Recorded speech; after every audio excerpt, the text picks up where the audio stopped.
Hello, and welcome to Chrononauts, a science fiction literature podcast. I am JM, and as usual, I am with Nate. Hello, Nate. Good evening.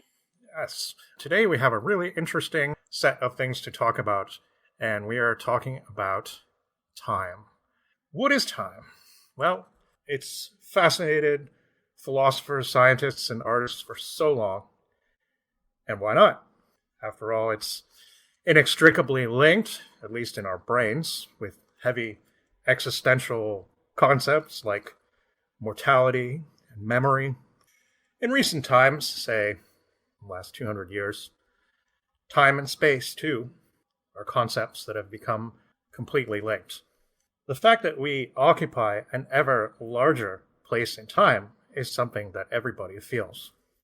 Marcel Proust said that. And so, I'm going to start off this by just sort of throwing out some ruminations on time from various thinkers over the years, a very long period of time. Some of them are pithy, some of them are rather somber. There's an interesting progression here. Gives me some pleasure to share these because some of them are pretty fun. So we begin with a quote from Plato. Time is a moving image of eternity. Next, what then is time? If no one asks me, I know. If I wish to explain it to one that asks, I know not. That is Augustine in the 4th century. Thomas Hobbes says, time is a phantasm of motion. And Arthur Schopenhauer says, in mere time, all things follow one another, and in mere space, all things are side by side. It is accordingly only by the combination of time and space that the representation of coexistence arises. The mathematician Hermann Minkowski in 1908 said, henceforth, space by itself and time by itself are doomed to fade away into mere shadows, and only in some kind of union of the two will preserve independent reality. And Martin Heidegger said, we perceive time only because we know we have to die. Vladimir Nabokov said, time is a memory in the making. Now, perhaps in an outpouring of frustrated pedanticism, the American Heritage Dictionary said, a non-spatial continuum in which events occur in apparently irreversible succession from the past through the present to the future. I like apparently in there. That's a nice touch. Yes. Perhaps a more speculatively British Oxford Dictionary entry goes, time is the fundamental quality on which periods or intervals of existence are conceived of consisting, and this is used to quantify their duration. Now, Susan Sontag says, time exists in order that everything doesn't happen all at once. Space exists so that it doesn't all happen to you. Richard Feynman said, time is what happens when nothing else happens. Physicist Sean Carroll says, everybody knows what time is. It's what you find out by looking at the clock. And finally, philosopher Samuel Alexander in 1920 has this to say, if I were asked to name the most characteristic feature of thought of the past 25 years, I should answer the discovery of time. I do not mean that we have waited till today to become familiar with time. I mean that we have only just begun in our speculation to take time seriously and to realize that in some way or other, time is an existential ingredient in the constitution of things. It's interesting that Samuel Alexander arbitrarily defines this new understanding of time as beginning 25 years ago, because he was writing precisely 25 years after the publication of The Time Machine by H.G. Wells. Yeah. more on that later. Everything moves in a cycle. It certainly does, and that is also something that you find in time travel stories. Oh yeah, yeah, all throughout. Where is that Proust quote from? Do you recall the book? Oh, yes. Yeah, I'm not sure, actually. I haven't actually personally read it, so I was going to Ah, get to this. I do not have the wherewithal to say that I have assembled all these quotes myself. These quotes all come from a book that was heavily used for background material for this, and it is James Gleick's book, Time Travel: A History. And if anybody really wants to dive further into this subject from a scientific, metaphysical, literary, basically all-encompassing perspective, it's actually a really good source. So there's a lot there. The writing style is it's very wry. It's very readable. It does get a little bit into physics, but not that much because I was able to understand it. So that tells you that there's really not not too much stuff there in that right. vein. But he is actually somebody who understands that stuff because he's written books on chaos theory and stuff like that. Sure. So anyway, but yeah, I'm not sure if he mentions. He says it from 1927. Okay. I don't know if that helps, but that's, Yeah, I mean the books were written over a very long period of time and published in right. English. The last three in Search of Lost Time were published after Proust's death. But the saga is a really fantastic, not necessarily time travel, but it interprets time in a very interesting way in that the narrator of the story kind of gets swept up in his own memories, triggered by involuntary things like smells and cobblestones and things like that. And eating of marzipan or Yeah, something. exactly right. It's Yeah, a Madeline cake is the famous yeah. example, but there's also an incident at the end of the novel where he decides to write the novel in this kind of weird meta time loop where he like trips over cobblestone. It's a fascinating series of 7 novels, easily one of the best works of the 20th century. Uh, Not something we're going to cover. It's a little out of scope and also about a million words long, so Yeah. it's quite long.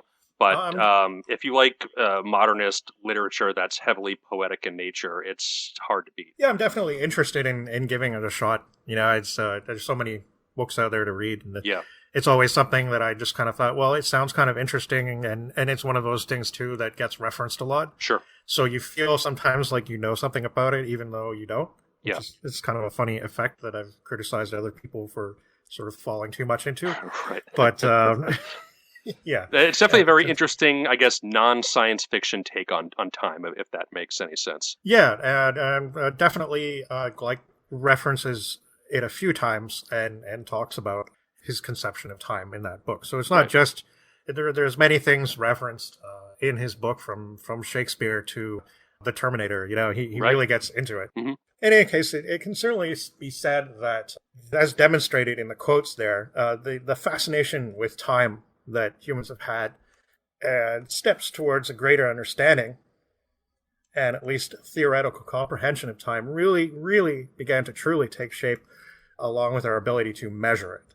I don't really think that too many people thought a great deal about time, which was a very abstract concept, other than sunrise and sunsets and the passing of the seasons, until the advent of a clock. I mean, you know, obviously you get people like Augustine who obviously spent some time contemplating over it. Right. Well, there were concepts of calendars and things like that, Oh, yeah, and certainly. months and how things moved on lunar cycles for weeks. It is very, I guess, subtle, and there's no like explicit philosophy about musing on time and Thucydides or something like that. But you can tell the presence that time has on events, how things are measured in how long things take. It's just something that's just so integral to the human experience. I think it's just kind of always been with us. And a lot of the words we have for things that express time really go across a great deal of languages, particularly Indo European languages. Almost all the languages in that family have the same word for months as in the English language. They're derived from the old Latin calendar. So that kind of method of organizing how we perceive years and perceive the passage of time really, at least in Western society, has that kind of common origin in the ancient Roman and Greek world. And I think that the Plato quotes there really kind of touch upon that. Yeah, it reminded me of William Blake as well, actually, because he talks about the portions of eternity. I'm actually not too familiar with his work. I'm really more familiar with the fact that he illustrated, and there's lots of really gorgeous paintings to go along with his books. I heard about that. So I look more at the artwork than the actual texts themselves. Interesting. I'm not sure that I could really call the entirety of the most famous works to mind, but I did kind of read through some of the poetry a long time ago. So, and, there's a lot. Again, it's something that gets referenced a lot too. Yeah, sure. He seems like a very interesting figure. Yeah, for sure.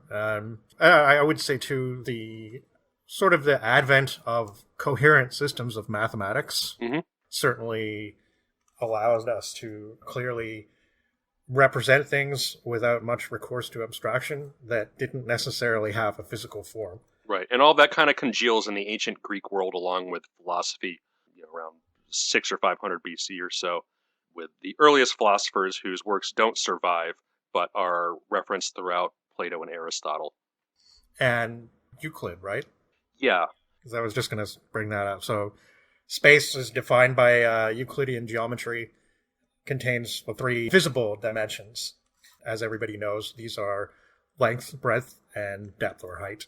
Now, in the 17th century, the English mathematician John Wallis envisioned algebraic possibility of higher dimensions. He said about this, a monster in nature, less possible than a chimera or centaur. But that doesn't mean he couldn't talk about it. Yeah. Funnily enough, in 1880, Great Britain passed the Definition of Time Act, which was an act to remove doubt as to the meaning of time and expressions relative to time occurring in legal acts and acts of parliaments and deeds and so on. So I guess that would make them the Time Lords. Time Lord MP. Yeah. The 4th dimension is a theoretical construct that exists at right angles to the known physical dimensions. It need not necessarily be linked with duration at all, but that's what I would say a natural supposition would be, since it is apparently a direction in which we appear to move at a constant velocity. Right, in a linear fashion, yeah. Yeah. I shouldn't say velocity because that actually pertains to units of time, so that's a trap, really. Yeah, and we do this without volition, of course. Yeah. In 1888, Charles Howard Hinton, a mathematician, in his book A New Era of Thought, postulated the notion of hypershapes, or polytopes, I believe they're called. Among these are shapes that extend into 4 dimensions. And he called his 4-dimensional cube the tesseract. I'm not going to get too much into this, though, because that's way beyond me. I kind of tried to do some research. People more mathematically minded may be able to get more into it, but I have a lot of trouble with that. So. Yeah, I did up to Calc 2 and some numerical analysis stuff for computer science, so theoretical abstract mathematics is a bit beyond my comprehension as well. Yeah, but it's really interesting. I mean, there's certainly been some expressions. It's really worked its way into the popular culture a bit. Do you know if that's where the term hypercube comes from? Yes. Okay. Well, there you go. The hypercube. Yeah, we were talking about Voivod earlier, so yes. Any way to incorporate them into a podcast yes, absolutely. is a good idea. Yeah. Well, we're on the subject of heavy metal. Here's one time quote that immediately came to mind is, "Time stands still in these ancient halls. Only the castle itself can tell what it keeps." Yes, being, that's great. Candlemas, the Saucer's Pledge, probably their best track in my opinion, but Yes. Others may disagree. It's definitely a great way to end that album. Yeah. I actually have a preference for Nightfall, the album, but I do like that first one a lot too. So I'm kind of in the minority there. A lot of people seem to prefer the first one, but they're both good. Yeah, but yeah, for sure. Yeah, that's a very. There's a lot of gothic imagery in that song that's just awesome, and definitely there are interpretations of travels in time that are not so technological and not geared towards a mechanistic way of time travel. But the mechanistic time travel methods are mostly what we're going to be discussing today. There's actually a lot of different methods, and we'll get to some of that later as a transitional point. Right. I think the decision we made cultivating this episode is magic isn't necessarily engineering. While it does have a presence throughout a lot of world literature doing fantastic things, it's kind of hard to delineate sometimes between, what's science fiction and what's fantasy, and the lines do often blur. But for this, we really wanted to focus on the human agency of time travel, not necessarily being escorted somewhere through magical means, although we're going to lay a baseline for that narrative. Yes, absolutely. The fourth dimension, when it did seem to become inextricably linked to in popular culture to time, but in the beginning that wasn't necessarily always the case. In the late 19th century, it was often used as a sort of catch-all to explain all sorts of perceived phenomena, such as telepathy, clairvoyance, consciousness in general, and the beyond. That big beyond. And even after the publication of the famous Time Machine in 1895, which I can refer to so glibly because I'm pretty sure everybody knows it. It's never been out of print, which is one of the few books that we've covered so far that we can say. Probably Jules Verne and Frankenstein and maybe the other H.G. Wells, but... Yeah, and probably the Balzac. I don't know, actually. Maybe in France. Yeah, this is one that was initially very popular and has always been very popular. Yeah, definitely. Sorry, getting back to what you were saying earlier, that's sort of some weird tangents there that sort of linking everything together. But so we will be covering other stories that involve non-mechanistic, possibly magic time travel, just because one aspect is sort of explained not too cannily, I suppose you might say, doesn't mean other material in that story might not be relevant in a science fiction concept. I mean, we already kind of did a time travel story in the Petersburg Letters. Yeah. Yep. Even though it was basically a guy who's the spirit from the future entered his mind and made him write down a bunch of letters. Mm-hmm. So he could really just be making it all up. We don't know. But he says that there was a spirit anyway. And that sort of ties into what I was just, sort of getting at with the ideas about space, there being other dimensions that tie into human thought and so on. After the publication of the Time Machine, a lot of that changed, but not everything. I mean, right on into the present day. In fact, there are still stories that do not involve any kind of mechanism whatsoever, that people still dream into the past or into the future, and so on. In 1907, William Hope Hodgson had the protagonist of his book, House on the Borderland. He underwent an astral journey that took him not only into the very, very far distant future, but to the metaphysical borders of heaven and hell itself.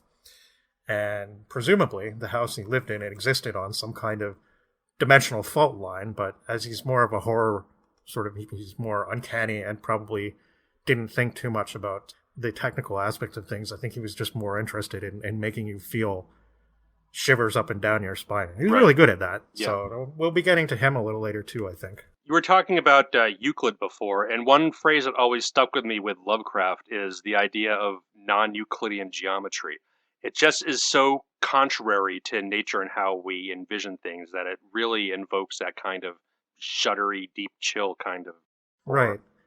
Things that when you look at them, they can break your mind because they're so incomprehensible. Yeah. And not only words, but shapes and various kinds of alien architecture and so on. Which is really interesting to think about, but something you can't really picture. And that's part of what makes it work. Because your mind just has this strange, uncanny feeling. Yeah. This relationship between time and space, then, it probably has to do with our perception a lot. I mean, we think of the past as being behind us and the future being ahead. Newton actually believed time was absolutely unlike space. He thought that space was immovable, whereas time flows gradually And regardless of anything external, Newtonian mathematics still provides an inevitable analogy between time and space, which you can plot on a graph, just like a weather diagram or the train schedule, which is a big one. The train schedule, coming around in around the 1830s, pinning time to the map, as it were. It's considered a very significant event. So, and in terms of shaping how we perceive time, and of course the advent of time zones, which wouldn't have happened if not for that. Basically, we want to tie this into literature, but not just literature. I mean, this is such a part of the public consciousness now. We think about time travel almost as readily as we think of space travel, even though it's still completely theoretical for the most part. So what are some early examples of your first exposure to time travel stories? That's a good question. The Terminator films I saw very early. Probably some stuff in Star Trek, I would say. I didn't read Wells's Time Machine until like 5 or 6 years ago, so that wasn't a part of my childhood. I'm trying to think of what other time travel stuff I would have seen early. I didn't watch Doctor Who as a kid. Yeah, I remember about 10 or so years ago, you were telling me how you were checking it out finally. So. Yep, I watched the entire run in order. So anybody who wants to do that, I recommend doing it that way, even though it's a bit of a commitment. But that's not my. It's probably because I didn't come to it that way. Yeah. For me, it was very much out of order, and I thought till I was maybe 10 or 11 that I wouldn't see any of the 60s ones. Right. And then then I finally did. Like, oh wow, cool. But even to this day, if I was introducing somebody to Doctor Who, I wouldn't do it that way. I would just start with some of the best ones and leave it. Just be like, okay, these are some really good examples of different eras of the show, and then let them sort of carry on from there. Yeah. But that's just me. I mean, I can say that because I don't think Doctor Who until more recently has a lot of continuity to it. No, there are other things where I would say start at the beginning. Even Blake 7 because of the character. Oh yeah, the character absolutely. Development. Yeah, for sure. So, but I mean, I just love the vibe of 50s and 60s sci-fi and early Doctor Who, the Hartnell years. It really reminds me of like Quatermass and things like that in tone and sets and special effects, and that's just what I absolutely love out of science fiction film and TV. So I was really more interested in watching the early stuff first, and I didn't really know how long it would be good for because normally shows with 26-year runs have they have the ups and downs, but good throughout. Yeah, I was really surprised at how long it kept my attention for. There's segments of the show that I didn't like, but for the most part, I really enjoyed the journey. Yeah, that's cool. I mean, it's had so many different producers and writers that there are peaks and troughs for sure, right. and everybody has their preferences. Yeah, I tend to think the 80s was not great era-wise, but at the same time, some of the best stories came out then. I also agree. So it's weird because it's like the best of the best and the worst of what it has to offer is all in that decade, pretty much. Yeah, I think Doctor Number 7 had a huge comeback towards the end, and then the show just got canned.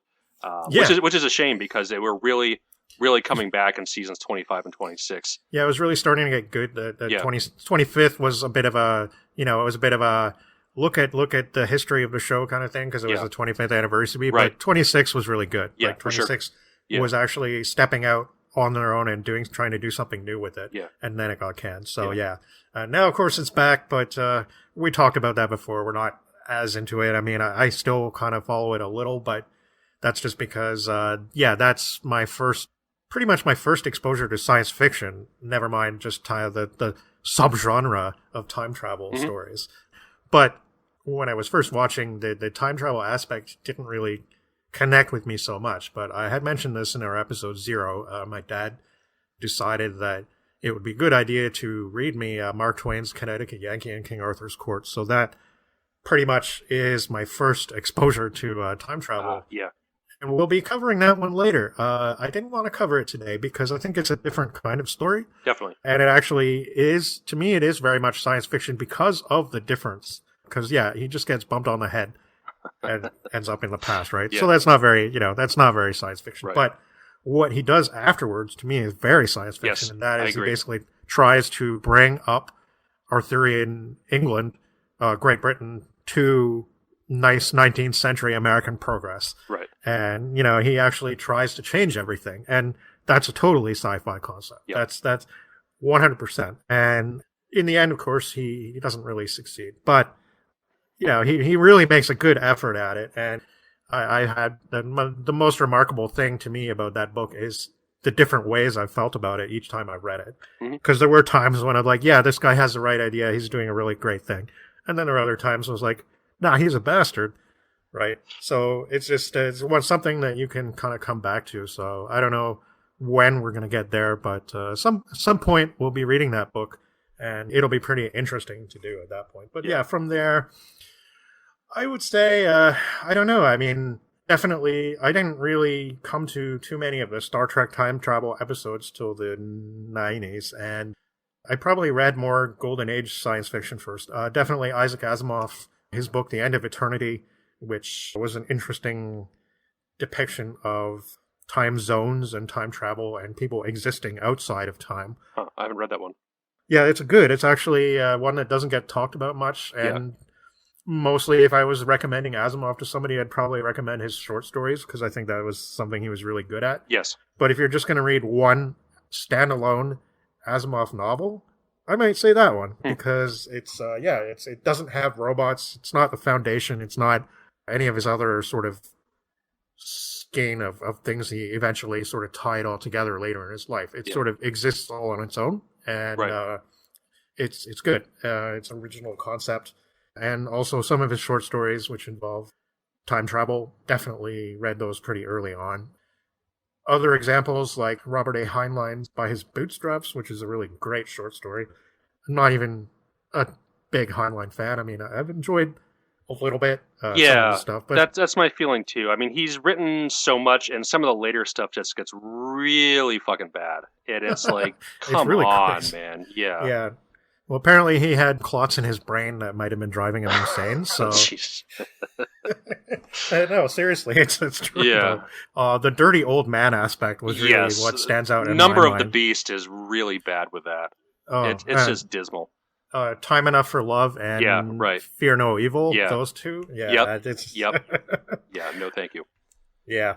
So, any notions on sort of patterns in time travel stories that you've noticed, or it's interesting because travel into the past and travel into the future are very different. Yes, absolutely. Concepts.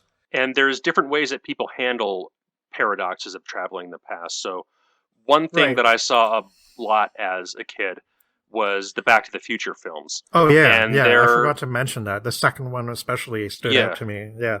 So everybody likes the first one, but I like them all. I mean, I think the second one is the weakest of the trilogy, but I think I liked it because it really played with the time aspect a lot more. Yeah, it does.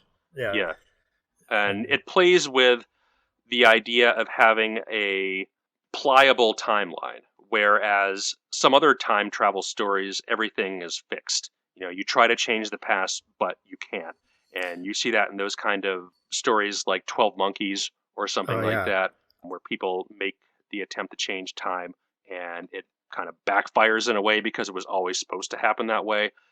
That happens sometimes in the German television program Dark. There's certainly no shortage of other examples of fixed time travel stories. Well, it actually is interesting because you can tell a lot from a person's philosophy in how they write a time travel story. Right.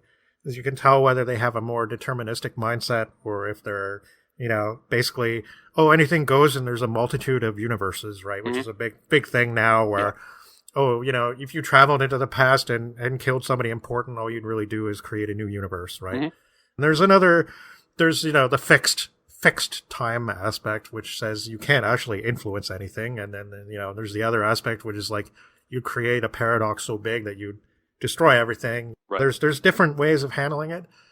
Another thing, there's a lot of the stories, even perhaps ones created by people who ultimately do believe in a lot of free will in the universe. There's a cyclical quality to a lot of time travel stories, as pretty much what you described there when talking about Dark. It's like you traveled through time to do this because you were always meant to do this. And the first example I know of that sort of seems to aim that way is actually one we're going to talk about very shortly. And it's a really interesting one. But before we get to that, though, just one more observation about the rules and the pattern. So people are generally a lot freer with future time travel stories because the past is the past and the future is the undiscovered country, right? But that's a bit of a trap because, all right, you may not be influencing your past if you travel into the past, but you're influencing somebody's past if you go into the future, right? Right. So it is, in a way, a perspective trick. Presumably, people in the future whose timeline you upset might be upset about that. So, and either way, you as the time traveler are an unknown outside commodity that is either coming in to enact the will of the godhood in the universe or to upset it, one way or the other. There are different ways of handling this. There's some people that are, when they write a story, it's just a adventure, right? So they don't think about that stuff too much. But almost inevitably, time travel stories do come pre-packaged with a little bit of philosophy, more so than some of your sci-fi concepts like space opera and so on. Not to say that space opera can't also be philosophical in nature, but it's hard to get around the pitfalls and twists of time travel stories. And there's everything there from basic adventure to really complex puzzles involving time manipulation and time travel. Right, and it's so alien to how we perceive the world, where a space opera is just kind of an extension of how we perceive the world. So back in the 1500s, going across the Atlantic Ocean and the Pacific Ocean is a huge distance, but it's something that it took a couple months and you could eventually get there. With some future technologies, a little bit here and a little bit there, maybe you could get to Mars in a couple months. It's going to be a voyage and it might be a little dangerous at first, but it's conceivable. Whereas time travel is completely alien to the way we perceive and conduct ourselves as a species. There's literally no precedent for it in anything that anybody's ever experienced. No. So it, by nature, is a much more alien and abstract concept than space opera or interstellar travel or pretty much any of the other tropes we're going to be covering in this podcast. Yeah, definitely. It is a principle of science fiction, I suppose you could say, to connect developments in science and mathematics and society at large to heavy concepts. But that's not, it's not the principle of somebody who wants to write an adventure story, but it just sort of comes into, comes into play. Sometimes you just can't help it, right? So, what are some various, like we were just sort of talking about different methods of time travel, and so we're not discounting any of the stranger ones. So let's see, what can we come up with here? There's time travel by sleep. So you basically fall asleep and you wake up at a different time. Even Buck Rogers, that's the principle of how Buck Rogers got to the 25th century. That's originally from the 1920s, but that's still a lot newer than the concept of a time machine. Well, only by a couple of decades, to be fair. But there's time travel by mesmerism, which we already kind of talked about. Yeah, magic in general probably predates that, which we're going to touch upon briefly. Oh, yeah, definitely. It's difficult to put into context how you would consider engineered devices like Wells's time machine and the Anacronópete because they don't really go too much into detail of how they work. They just kind of do. No, and that's, to me, that's a good thing because I don't want to get bogged down. But, some kind of device that you press a button, pull a lever, turn a switch, and it does its thing. There's also the flying into an anomaly in space method. Yes. That has been used in various lots space of Star opera Trek. tales. Yeah, Star Trek likes that one a lot. Lots of Star Trek. Yeah. And they also used the flying around the sun or the planet really fast or something. Right. Yeah. I don't know how that was exactly supposed to work, but I actually have seen some scientific basis for that. Uh-huh. Something to do with flying around the sun or something. I don't know. They do it at like warp speed though, so yeah, right. I mean, there's that, and there's also time travel by way of helpful alien. Mm-hmm. So that in the Clifford D. Simic book, Choice of Gods, that's something you see. So basically, people don't know how it works, but they've captured this alien that can do it, so they just kind of use him. There's also time travel by relativistic speeds that you see in Planet of the Apes.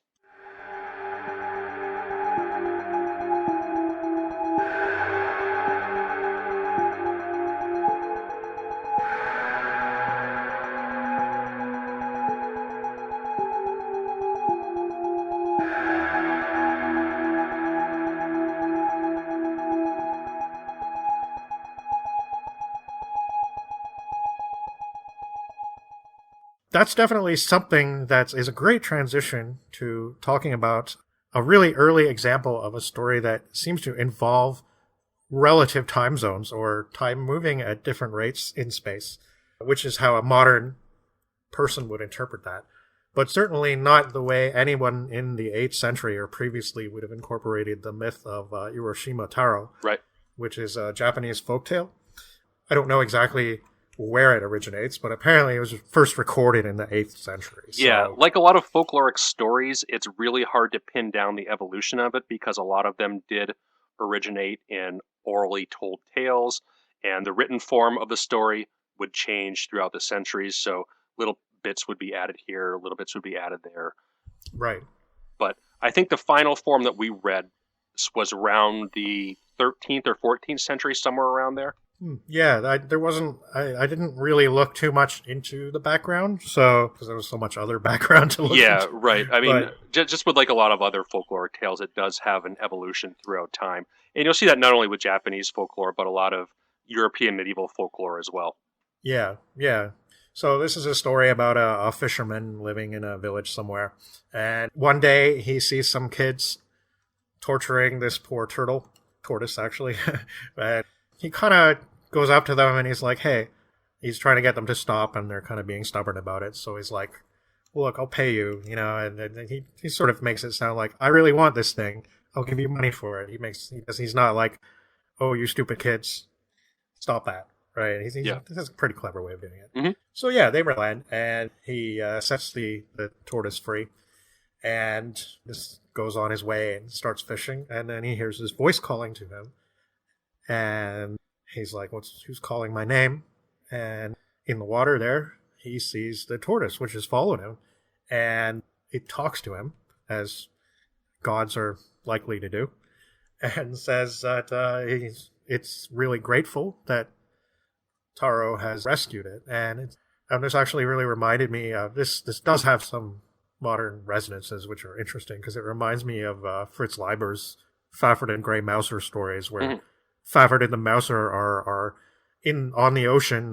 They've just gotten away from somebody, and they're kind of on their own for a long time, and things are getting weird and desperate. And they're talking about the Sea King and how he has this underwater palace and his daughters and his beautiful daughters. And I won't go into this very much, but it's just really interesting if you're fans of sword and sorcery, but want something that kind of pushes the boat out a lot more than Robert E. Howard does. Like, I'm a big fan of him, but I mean, he definitely follows a formula, and Leiber does too, maybe, but it's just there's a lot more to them, and he does tie in a lot of where he really gets to experiment with his knowledge of folklore and Shakespeare and stuff like that. So, yeah. But Tortoise offers to take him to see the palace. He also mentions that he really likes sake. Yes. Doesn't smoke. It offers a smoke, but no sake. Yeah, give me a drink. Yeah. So they go down to the underwater palace, and the fishes and all the sea creatures are welcoming and kind. And I guess the tortoise itself may not be. More of a representative of the sea king. Yeah. I mean, it makes sense, right, that it would be, because you would think that, like, somebody's rescued you from being tortured. Maybe you develop a thing for them, but I don't know. So you can't really overthink these folktales. And in the end, I'm not sure I 100% understood this one, but it's still pretty interesting. So yeah, he meets the princess, and she's very good to him, and in fact, she wants to marry him, which they do. But in his mind, he only spends a few days there, and he kind of feels guilty about his parents, because I guess he's left them behind, and they're probably old and can't fend for themselves. So he's like, well, I should really go back to them, because they're probably wondering what happened to me. And she seems very regretful about this, but she says, all right, that's what you want. So she gives him a box, and she tells him, never open this box. Oh, well, isn't that a familiar precedence there? Yes. So he does return to the land, but when he gets there, everything is different, and the village is not something that he recognizes. He goes to where he thinks his home should be, and it's not there, and somebody else lives there, and it's just something has happened. Indeed, it seems that he has actually passed hundreds of years under the sea. And to him, that hasn't been the case, it seems. It's only been a few days. But time in the world has passed at a much faster rate. And all his acquaintances and his parents are long dead. So basically he abandoned them, but he didn't know. So it doesn't entirely seem fair, but whatever. So that's what everybody else thinks, though. Yeah. Yeah, for sure they would be like, oh, that, what happened to that guy? He was such a good guy. And then he just kind of, yeah.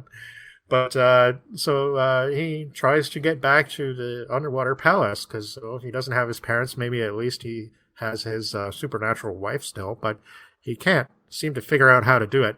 There's no tortoise whose back he can ride upon, so he's kind of doomed. So he thinks, okay, maybe I should just open this box I was given. Surely she'll forgive me because I'm kind of stuck, right? So he opens the box, and this cloud comes out, and he ages presumably 300 years and dies. Yep. And then at the end, there's a moralistic thing about not being disobedient. Yep.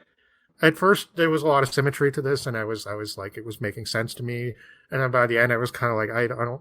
Most fairy tales, maybe it's just, a Western/Eastern thing, but I have read a few Japanese folk tales before, and I definitely didn't have any trouble. And I can't say I exactly had trouble here, but to me, the moralistic aspect doesn't entirely make sense. Right. Because in the end, he did want to do right by his parents, yeah. And then he couldn't, and I don't really see what else he could have done. Right. I mean, it is very kind of don't be disobedient for any reason at all. Yeah. Which, it's maybe not the greatest moral lesson, but to me, this had a lot more in common with what we think of as a horror story than anything science fiction due to the magic element. But it also has this really creepy vibe throughout the whole thing. It opens up with these kids torturing a tortoise and the underwater monsters and creatures. And he has a great time there. He's not really horrified or scared of it at all. But it's something that we would perceive as maybe not being so pleasant, being under the sea with all these like beasts under the vast weight and darkness, Well, Disney aside. Right, exactly. But yeah. And then at the end, he comes back. It's 300 years later. He's wandering around. He doesn't know where anything is, and he asks where his home is, and somebody says, wait, isn't that a fisherman that lived 300 years ago? Yeah. Just the kind of existential realization that everybody and you especially are supposed to be dead has just got to be such a shock on the psyche. Oh, definitely. It's very dreamlike. It's very it's nightmarish because and I have had dreams like that too, where it doesn't seem bad at first. It's kind of like there's a lot of good aspects to it, but then you realize, and time is definitely a big aspect. Like I often have this dream where I set out to do something, and I set out to do really well at it. It's just sometimes like going back to high school or something like that. I'm like, I'm going to do this over again. And then I go, and it seems to me like no time has passed, but then I suddenly realize that it's the end of the year and exams are coming up, and I don't even know where my classes are. Yeah, fuck. Exam stress is the worst kind of dream. Yeah. Another dream I had recently, actually, was the cat that I used to have. I dreamed that I didn't feed her for like weeks. But for some reason, I had in my head that I had recently, and then I'm like, wait a minute. I didn't, like, she's been starving all this time. Yeah. It's been revealing a lot about my unconscious here. Yep. But, yeah, it's like that kind of stuff is on my mind a lot sometimes nowadays. So, getting older and had some weird experiences, and it made me think a lot about time and things like that. So this story was definitely, I mean, it is a folktale, so it doesn't, the way it's translated, the way it's written, doesn't really it's not atmospheric writing, but it definitely accesses that part of the conscious mind where you kind of feel like, it is kind of horrific and strange. There's a lot of surrealistic imagery here, and it reminds me a lot of the kind of Japanese folktales that you see in films like Kwaidan or something like that, where there are other kind of loosely morality plays, but just all kinds of weird and surrealistic imagery. Yeah, so apparently there is a film. Looking at it now, it looks like it was an animated film from 1918, which is considered lost. Oh, so if anybody has a canister in their basement that smells kind of funny, send us an email. Yeah, and don't set fire to it. Yeah. Yes. So yeah, that was an interesting, really early example of somebody who clearly, we're saying somebody, but really don't know who that person might be. But Yeah. The conception of time moving differently, or people in different states of consciousness where they're perhaps not as aware of a passage in time, much to their detriment in the end. And I wanted to find a really early example of time travel by magic mysticism, just to kind of set a groundwork that this has been something that has been present in folklore and these kind of tales for centuries, almost millennia, in fact.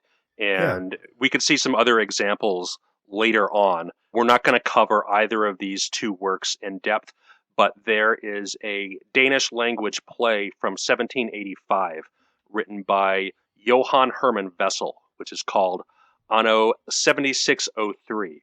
And it's a 6-act play where people get transported in time, also by magic, by fairy dust. Yeah. Of it, Wikipedia, the greatest source in the world, says, quote, "It has a low literary value, and it has never been performed. It is held in such low esteem that is often omitted from list of his works." So, if you speak Danish, tell beware. us if that's true. Yeah. Maybe? Yeah. The text is on Gutenberg in Danish. It hasn't been translated into English by Knowledge. I did skim through it with Google Translate just to verify that there wasn't any engineering elements of science fiction there. That's all magic, and that seemed to be the case. The other big one that gets cited early on is the novel The Forebears of Kalimeros, Alexander, son of Philip of Macedon, which is written by Alexander Veltman in 1836, which is a Russian novel, again dealing with time travel by magic, where somebody gets sent back into ancient Greece and I guess does stuff with Alexander the Great. Veltman himself was a pretty big, fantastic author. There is a kind of throwaway reference in one of the Seagoff Comet dialogues we read in episode 4 to Veltman. But, yep. I must have missed that. Yeah. I missed it too initially, but when I was looking into this, and he's like, oh, that's who he meant by Veltman. Yeah, okay. Yeah, so this is from 1836 and is frequently cited as the first novel to involve time travel. It also, like the Danish play, has not been translated into English. I was able to find the text in Russian online, but it's like 400, 500 pages long and way too long and way too tangential and magic-based for us to kind of spend the effort to translate and go through here. Yeah. But, it's there, so people do cite it as an early example of a time travel novel. Yeah. I sort of tend to think that, we are finding some interesting examples here, but I do sort of tend to think that if a novel's from 1836 and it hasn't been translated till now, and it's maybe considered the first of something, but it still hasn't been translated, it may not be very good. Yeah. Yeah. But then again, you never know. There are some gems that pop up. Veltman did write some other things and does seem to be known for some other Fantastica stories, even though I haven't read any of them. It could be an interesting avenue to pursue if you speak Russian or are interested in that. Again, does seem to be very magic-based. The method of time travel given is on the back of a hippogriff, so, So that's something that was used even as late, though, as E.R. Edison, when he wrote The Worm Ouroboros, he actually had his traveler go to Mercury by hippogriff and then experience this wild fantasy that's kind of like a Elizabethan / like, I don't know, very Shakespeare-y / Marlowe take on almost Tolkien-esque fantasy. Yep. It's actually really, really good, though. Like it's actually an awesome book. But it's kind of, it's not really science fiction at all. Mercury is just some fantasy land, right? Right. But then oddly enough, the travel to get there, there's the first chapter is really beautiful and it's set in the present day, and then he goes to Mercury, and none of that other stuff is ever mentioned again. Like, literally never mentions it. Maybe once after that he comes from the 1920s, and he has a wife, and he basically, So, and he also has a room in his house full of lotus blossoms that he falls asleep in, and that's when he meets the hippogriff. So who knows? Mm-hmm. Getting back to the topic of undiscovered things, though, doing this really does prove, though, that one shouldn't really jump to conclusions, because many authors do get discovered well after their time. Yes. And I do mean well after their time. And we're getting to some of that stuff now. The author that we're going to discuss next, Edward Page Mitchell, was writing in the 1870s and 1880s and didn't really get rediscovered past his initial publication until the 1970s. So let's take a quick break, and then we'll talk about Edward Page Mitchell.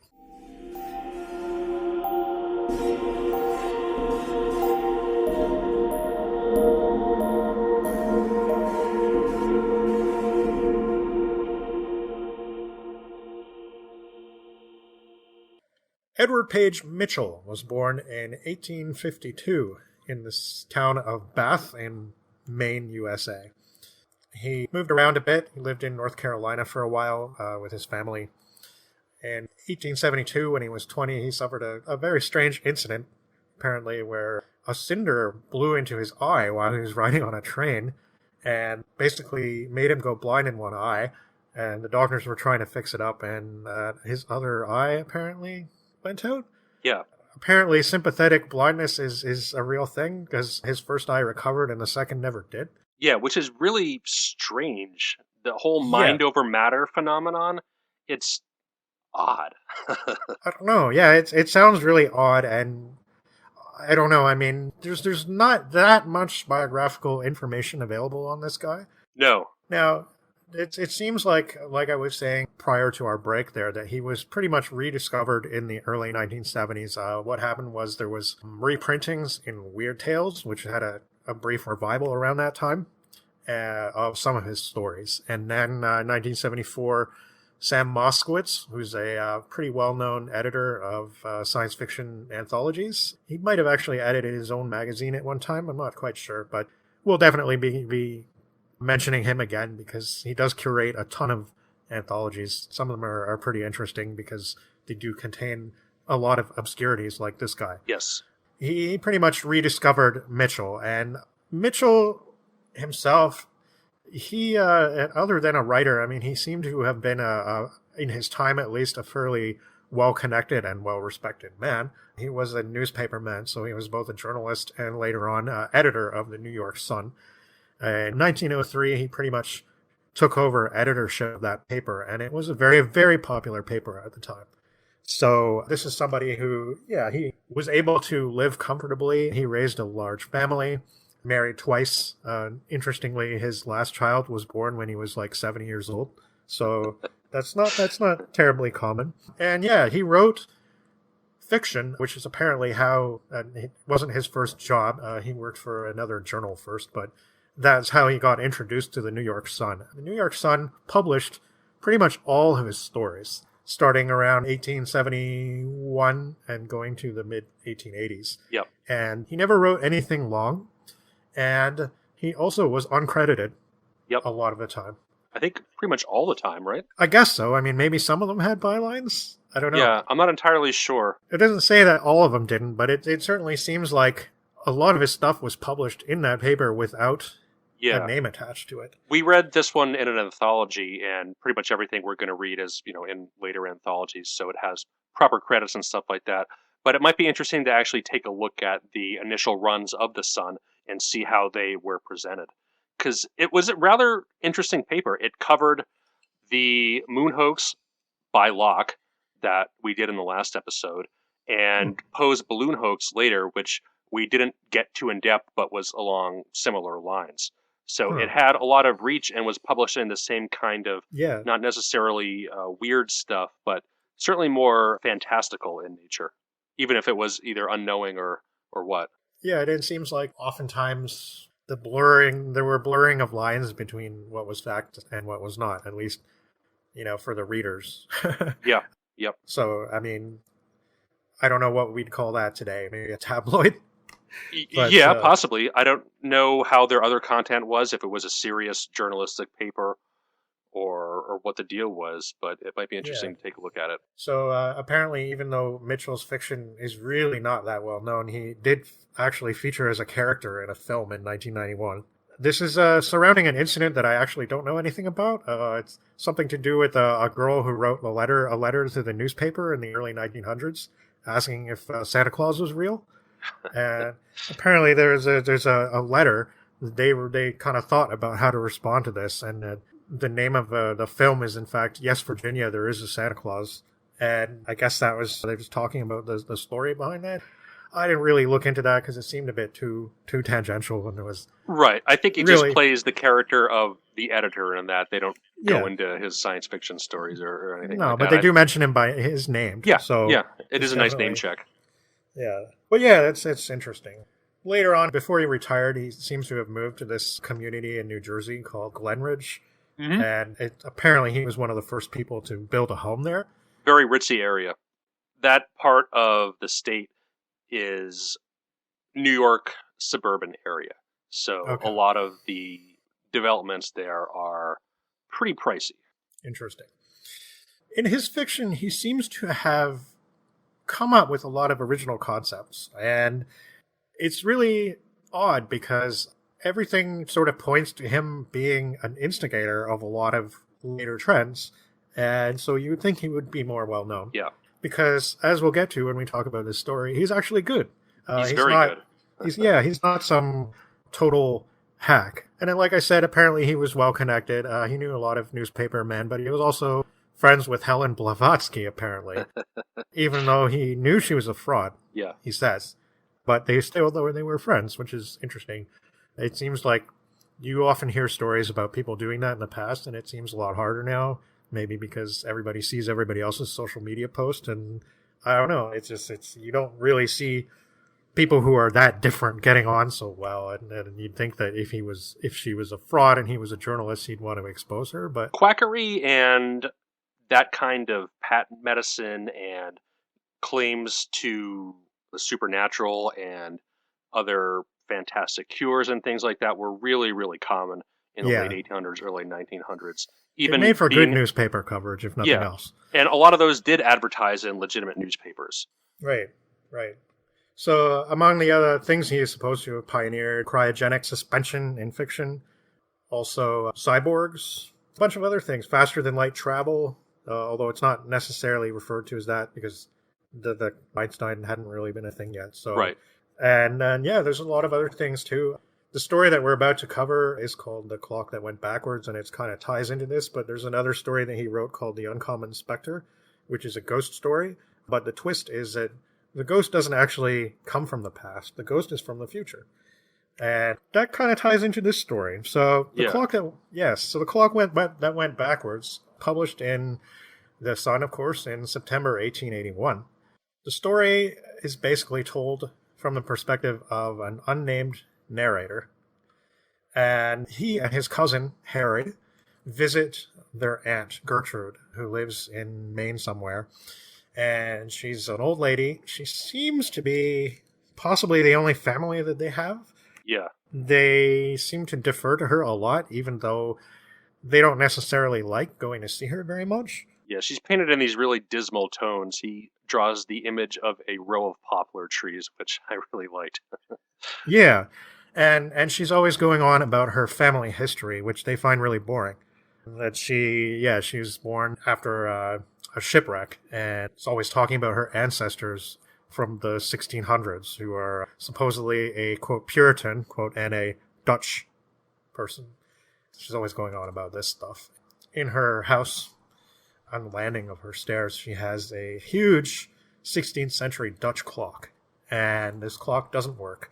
Apparently, it was struck by lightning at some point, and since then, it has always remained at 3:15 and won't budge. The two boys offer to have this fixed for her, but she's really against that idea. One night, actually, when it's thundering and lightning, they hear a noise in the house, and they wake up and they go to the stairs, and they see, in fact, that it's Aunt Gertrude, and she's standing there winding up the clock, which she told them specifically not to do. I guess they're able to see this clock in the darkness. They have candles, but she apparently doesn't notice them. The clock starts up, but it's moving backwards, and she seems really happy. She also looks even older than usual for some reason. But as the clock moves backwards, she begins to fawn over the clock, and she hugs it and kisses it, and she seems really taken by some kind of ecstasy. But then the clock stops, and once again, it's motionless. And in some kind of fit, she takes the hands of the clock and she just sort of shoves them back to where they were before and falls down dead. Now, after this happens, the two boys are part of her inheritance, the only part of her inheritance. The narrator gets all her stocks and bonds and things like that, and all her money. Cousin Harry gets the clock. Now, they both think this is really strange. Doesn't seem very equal, and also, not only that, the aunt always seemed to prefer Harry. Right. He seemed to be her favorite. So they can't really figure out the reasoning behind this. Harry and the narrator seem to be good friends. I'll just call him maybe our boy from now on, because he doesn't get a name throughout and get tired of saying narrator. But the other thing that Aunt Gertrude says is that they are go to the University of Leyden to study. So they were formerly in the military academy, so they quit that. And they're probably not too unhappy about that. They get to go to Leyden, hang out in Europe. Our boy majors in philosophy and metaphysics, and Harry is apparently into sociology, which mostly translates to ladies. Yeah. They both learn Dutch, though, and there's this fantastic commentary on the Dutch language, which is, quote, "This language, which looks so hard at first, is only a sort of polarized English. Puzzle it over a little while and it jumps into your comprehension like one of those simple cryptograms made by running together all the words of a sentence and then dividing in the wrong places." Wow, yeah, I don't know if that totally rings true, but it kind of seems to. Yeah. It made sense to me. And I have, when I look at Dutch, like Countess lyrics, for instance, yes, bits of it seem to almost make sense. So I kind of get why he would say that, actually. Yeah. So they go to Leyden and they're studying and so on. They sort of befriend this professor named Van Stop. He's a philosophy professor. He's really into Hegel. They visit each other's homes a few times, and one day when they're at the professor's home, the professor is really expounding on the siege of Leyden, which was a time in the 1500s. Was it the Spanish that were invading? Yeah, the Spanish. Yeah, the Spanish were invading. Basically, Leyden was under siege. Yeah, it was totally under siege. And during this time, too, there was an explosion in a mine, apparently. The wall that was protecting the city basically collapsed. There was all this stuff about the defender of Leyden and how they all owe thanks to him because apparently, single-handedly, he did a lot to protect the town. I'm not quite clear on how that was all supposed to work. I don't know if that was any clearer to you. That part was a little strange to me because I didn't really get how this one person supposedly did so much. No, I don't really know the historical background behind the siege itself. It was the subject, I think, of a couple of paintings. Yeah, one is even mentioned in the story. I think they do mention the family, though. Yeah. Strangely, they feel like there's a connection between the professor and their aunt. Yeah. And there's also a resemblance between somebody in one of those paintings. So there are some strange familial / historical resemblances going on. Maybe some doppelgangers, maybe not. Professor Van Stop visits the boys at their home and he notices the clock. And they kind of let slip that, it only goes, it doesn't work right.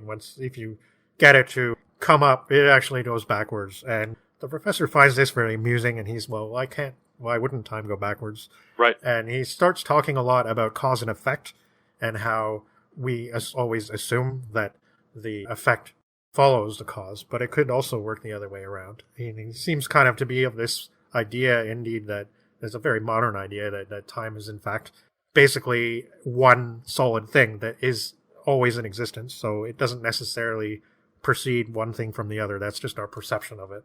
Yeah, Hegel is really outside of my knowledge and reading.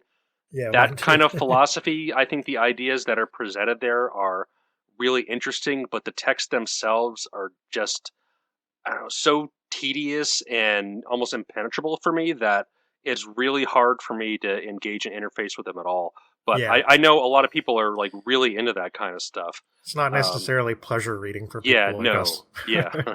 Yeah, for somebody it might be. But well, he does say, and there's a quote from Hegel mentioned in the story, he says, "Time is a condition, not an essential."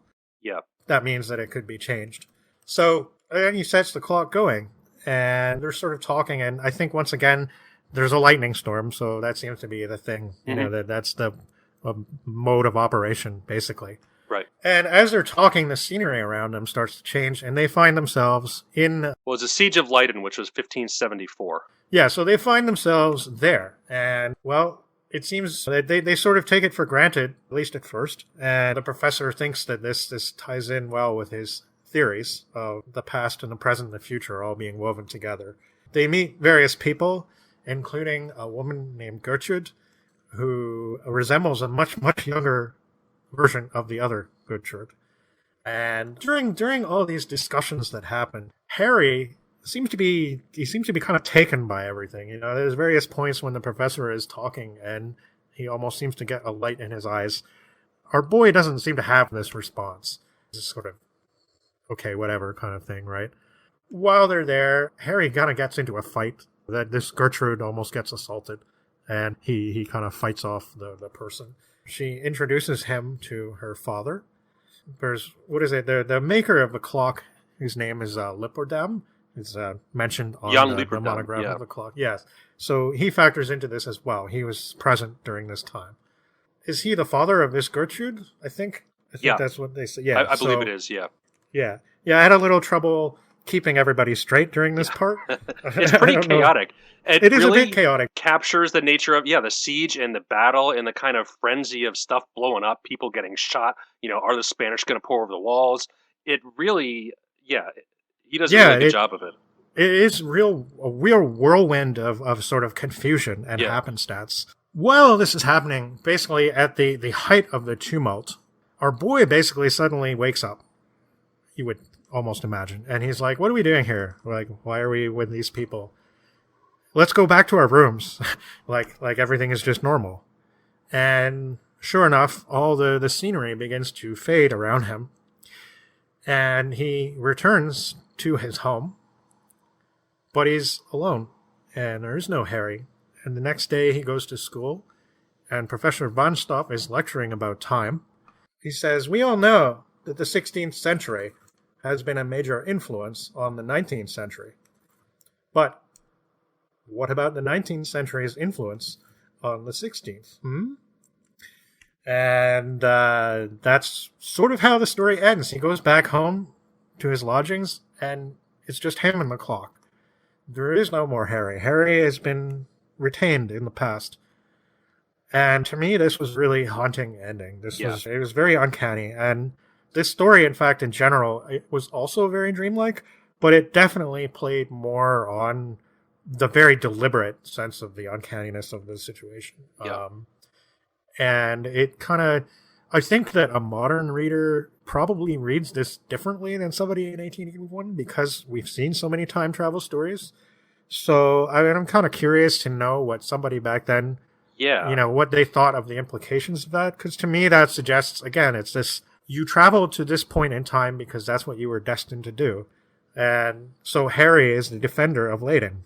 And he comes from the 19th century, which he presumably does not return to. Yeah. And in fact, you have to wonder, and it's actually quite ingenious that Mitchell ends it there instead of, because when he starts the story, and actually this is something that I noticed, the beginning is very much not like the siege in the sense that he's very, almost is meticulous about recording the details about what's happening and then how he and Harry got into this situation in the first place. Right. And he even says, I'm writing this down because I think that it is a unique experience in human history, pretty much. Yeah. And so he wants to record it as best he can. Right.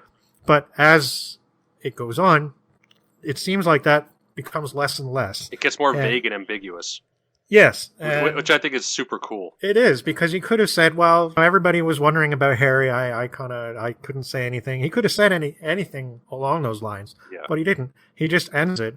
And you're kind of left to even wonder, like, does anybody actually remember Harry in the present? Right. Like, is he, in fact, I mean, he was obviously there because the story talks about him and how he almost is the more vibrant character compared to the narrator because our boy seems a little bit much less physical, much less of a presence, and much less of a ladies' man. You know, he just doesn't seem to make as much of an impact, whereas Harry is kind of, he's like man about town. He likes to flirt. He likes to drink.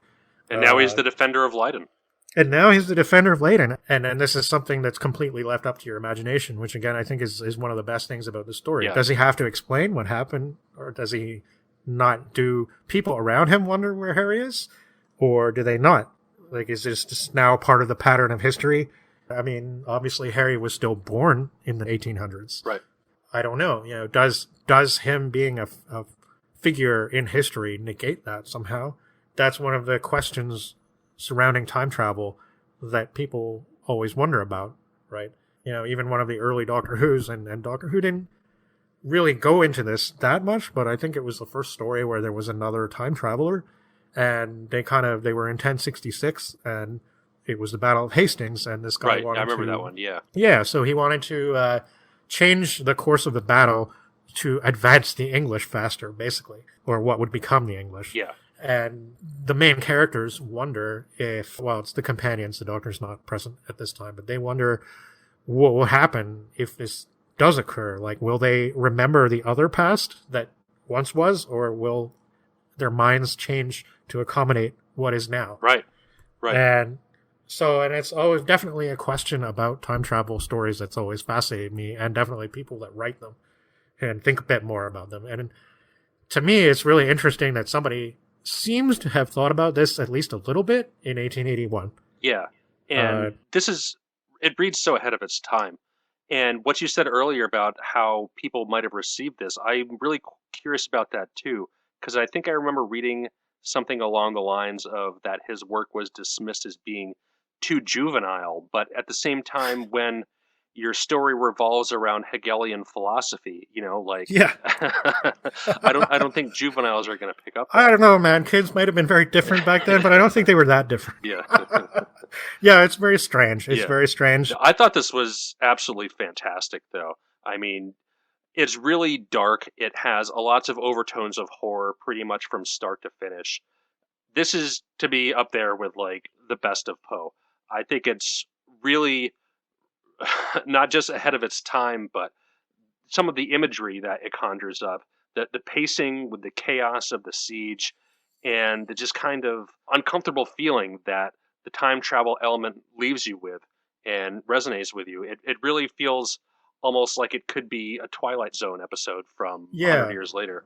For sure. It also reminded me a little bit of the British series from the early 80s, Sapphire and Steel. Yeah. Which is a very little seen show that basically ran for a couple of years, between, I think, 1979 and 1981 or something. Yeah, I haven't got around to watching that yet, but it's been on my list forever. I think there's like 3 or 4 seasons or something like that. Yeah, I don't know about seasons. That there's basically 6 stories, and each story is divided up into episodes. So it's kind of like the way Doctor Who used to be. The show it has some similarities to Doctor Who, but picture a Doctor Who where nobody really explains anything. Okay. So there's no, like, there's a lot of ambiguity, and it has more in common with horror in the sense that Doctor Who is very blatant about horror sometimes too. Yes. But just even the premise is basically like time is a kind of supernatural force that can be represented in objects and in things like photographs and tape recordings and things like that. And it's almost like somebody took that notion of the chariot of the gods, time doesn't lead us anywhere good. Like, it's almost like somebody took that very literally and said, well, time is actually kind of like the devil or this evil force. And the main characters in the show are agents of some kind that represent elements. It's a very strange concept. They represent elements, or they're named after them at least, and they basically fight against time. But all this is not revealed in such a plain way. It's not really explained almost until the end, and even then, it's very, like, murky almost. Right. It's very much the opposite of what modern Doctor Who is, because modern Doctor Who is like, everything has to have this huge backstory and be explained to the nth degree, right? Right.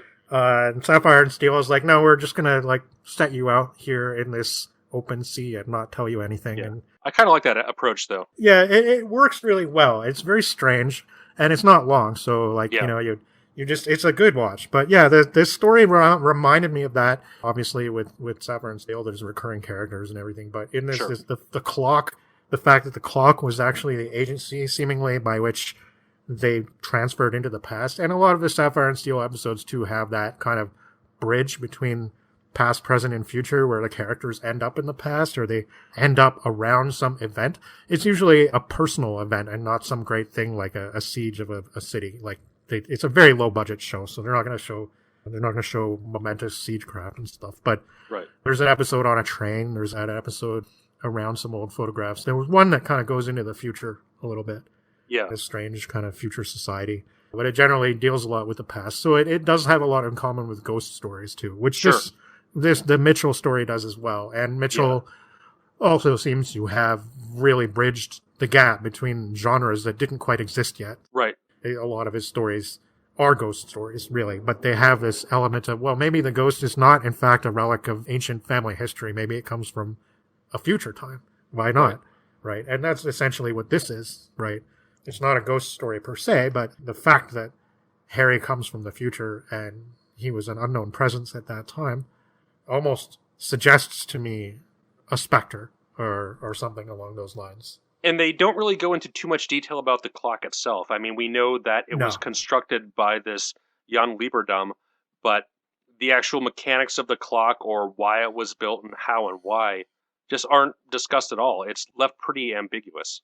No, and we don't know why Aunt Gertrude why does she go in the middle of the night and try to wind the clock back? Yeah. What is she trying to achieve? Yeah. And then all that is left open and again, up to the imagination, which is the kind of thing that infuriates a lot of people. And they're like, well, why don't they explain this? Why don't they explain this? But if you're a horror fan, you get that because... and I loved it for that reason. And you can really feel the Poe influence all over this.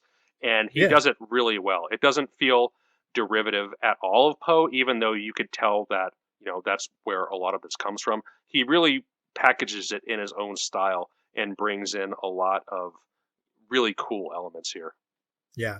Yeah, I really liked it too. I swear to you, when I finished the story, I kind of sat for 10 minutes just going, Yeah. Like it was that kind of story. Yeah. It's been a while since I was affected by something new in that way. I mean, it's not to say that every story that's good has to affect you that way, but if you sit there for several minutes afterwards trying to kind of puzzle it out, it's something it's left an impression. Now, I want to mention, because one thing I want to do a little more in our episodes is actually cite where you can read a lot of this stuff. So this story was recently published in the Time Traveler's Almanac, which is a huge anthology of time travel stories edited by Anne and Jeff Vandermeer. Jeff Vandermeer is quite popular these days as a fantasy and science fiction writer. He wrote the book that the film Annihilation is based on. That, it's a good film. Watch it sometime. They have edited a whole bunch of anthologies of weird fiction, science fiction, fantasy, and they're all very, very large and they're all very encompassing. Obviously they're trying to be somewhat comprehensive because they have them all organized by category and everything, and they really do a lot of editorial work. In the Big Book of Science Fiction, for example, they have a lot of first translations that are done for the first time that they themselves organized.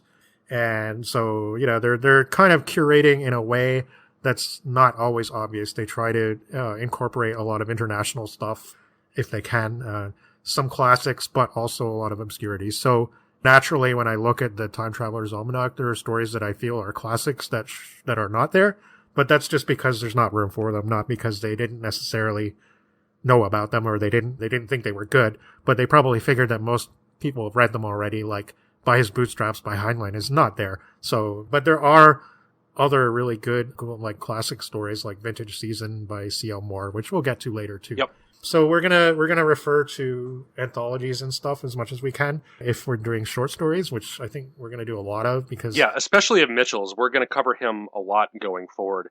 And there's a collection of his which includes this story up on Project Gutenberg. So you can read a couple of them for free. There's two, in fact. There's the collected stories, which has them organized by genre, which is something that the ebook creator did. It's not, it's not a organization that Mitchell himself. Right, because these were all published individually in the Sun. Right, and those genres didn't exist. Yeah, in that way. Anyway, so he wouldn't have thought of it. So it's arbitrary, right? And then there's the two anthologies on Gutenberg. You may be able to find a copy of The Crystal Man in print, which is the 1974 Sam Moskowitz collection of Mitchell stories. So we really liked him, and that's why we'll be coming back in not too long, actually, I think. Yeah, I don't remember when the next story we have by him is scheduled, but he wrote a lot that's really ahead of its time, and if they're all this well written, then I can't wait to revisit. Yeah, that story, The Senator's Daughter, sounds really interesting. Yeah. That has a lot of stuff in it. So and it seems like even more so than way back when we did Jane Webb, it seems like he thought to the year 1917 and already had all this wild stuff. Right. That's his way. But he's probably a little bit of a better writer as well. So I'm looking forward to it. Yeah, for sure. We're going to cover next another long lost work, this time from Spain.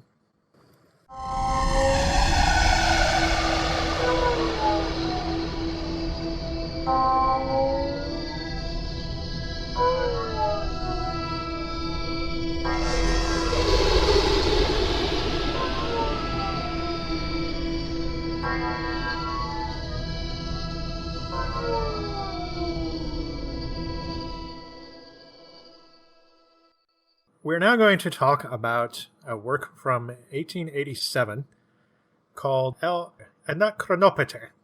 And sorry, I have some problems with the Spanish pronunciation, so I'll start out with this disclaimer and just say that I'm going to do my best, but for some reason it's actually tripping my tongue more than I would expect. Because I mean, I've seen it many times before, and I've tried to do my best, but.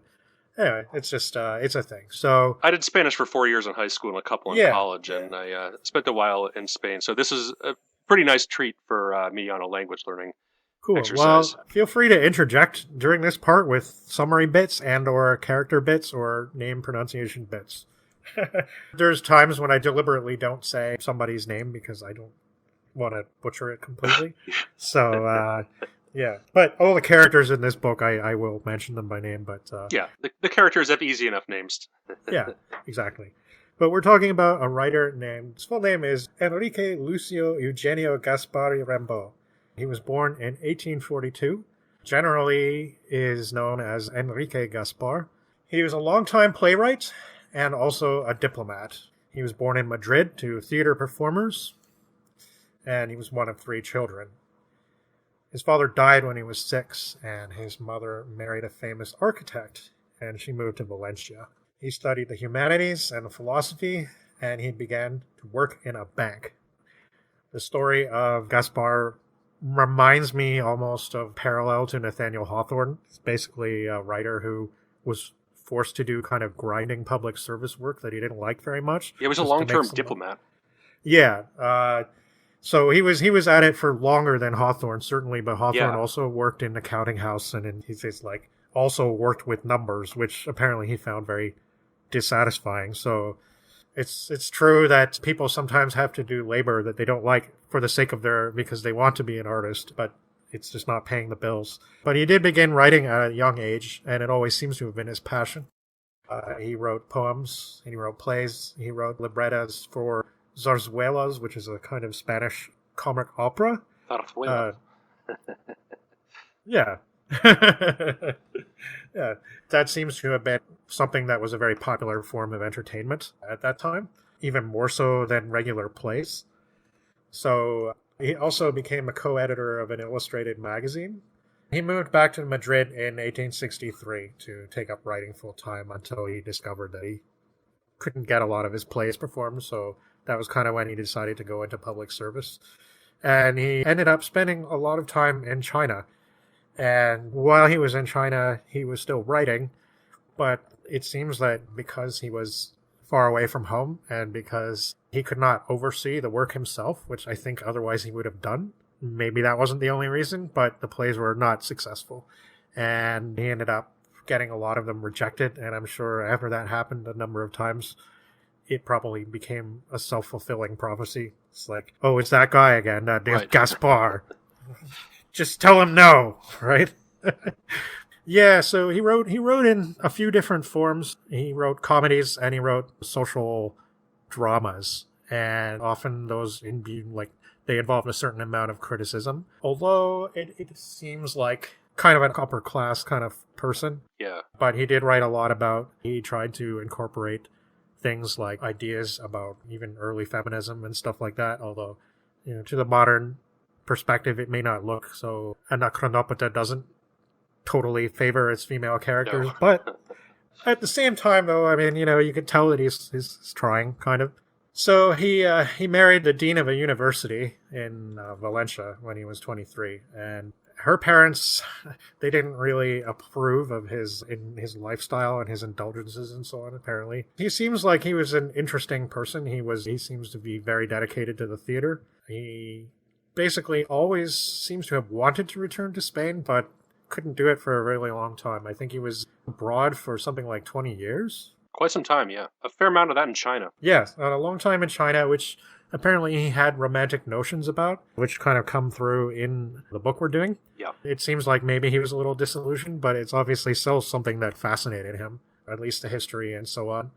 Yeah, and he also lived in France for a while, I think about 4 years, from 1886. He wanted to have a seat on the Royal Academy of Languages, but he couldn't because he didn't live in Spain. So once again, one of his aims being thwarted. While he was in France, his wife actually died of influenza.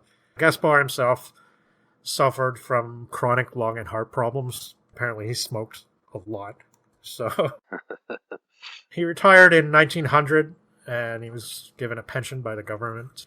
And he ended up, while they were in France, he had a daughter, and she ended up marrying somebody there. So when Gaspar retired, even though he had all this painful desire to return to his homeland the entire time he was away, he in fact ended up dying in France because he moved to live with his daughter, and that was where he spent the last years of his life. So we're talking about one of apparently 6 novels that he wrote. Yeah, the count I have is 42 plays and zarzuelas, 20 poems, and 6 short novels. So primarily playwright, but he did write a couple novels as well. Yeah. So apparently Anacronópete was originally supposed to be a play.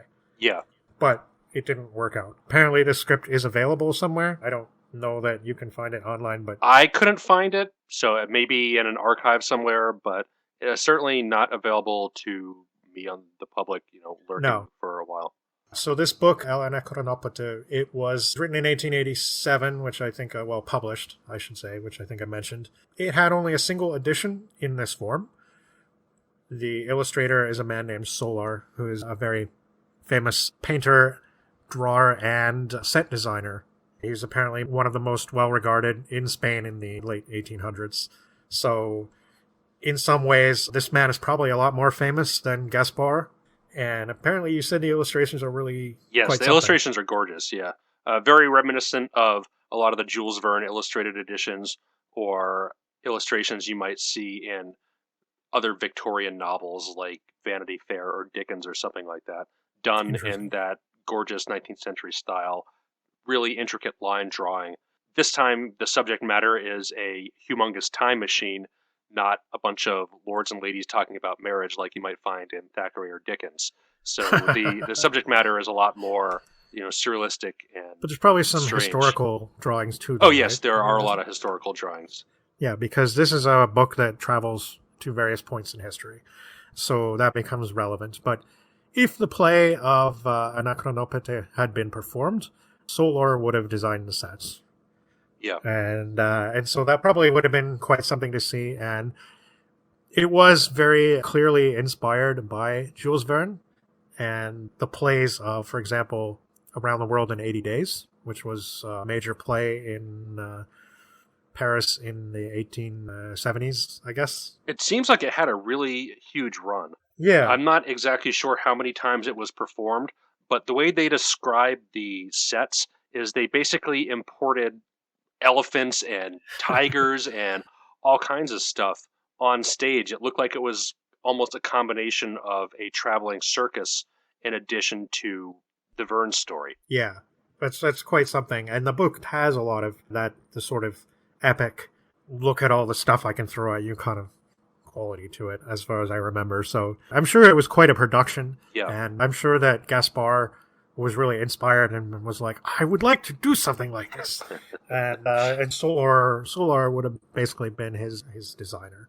The book only had one edition, though, and it was never reprinted until it basically remained undiscovered for almost 100 years. Mm-hmm. And nobody talked about it. It doesn't seem to be referred to by much. There's an introduction to the Wesleyan University printing of the book, and they actually talk very extensively about how they couldn't find reviews and things like that. Right. So it's kind of the opposite of what you normally see, where they Yeah. kind of puff the text up.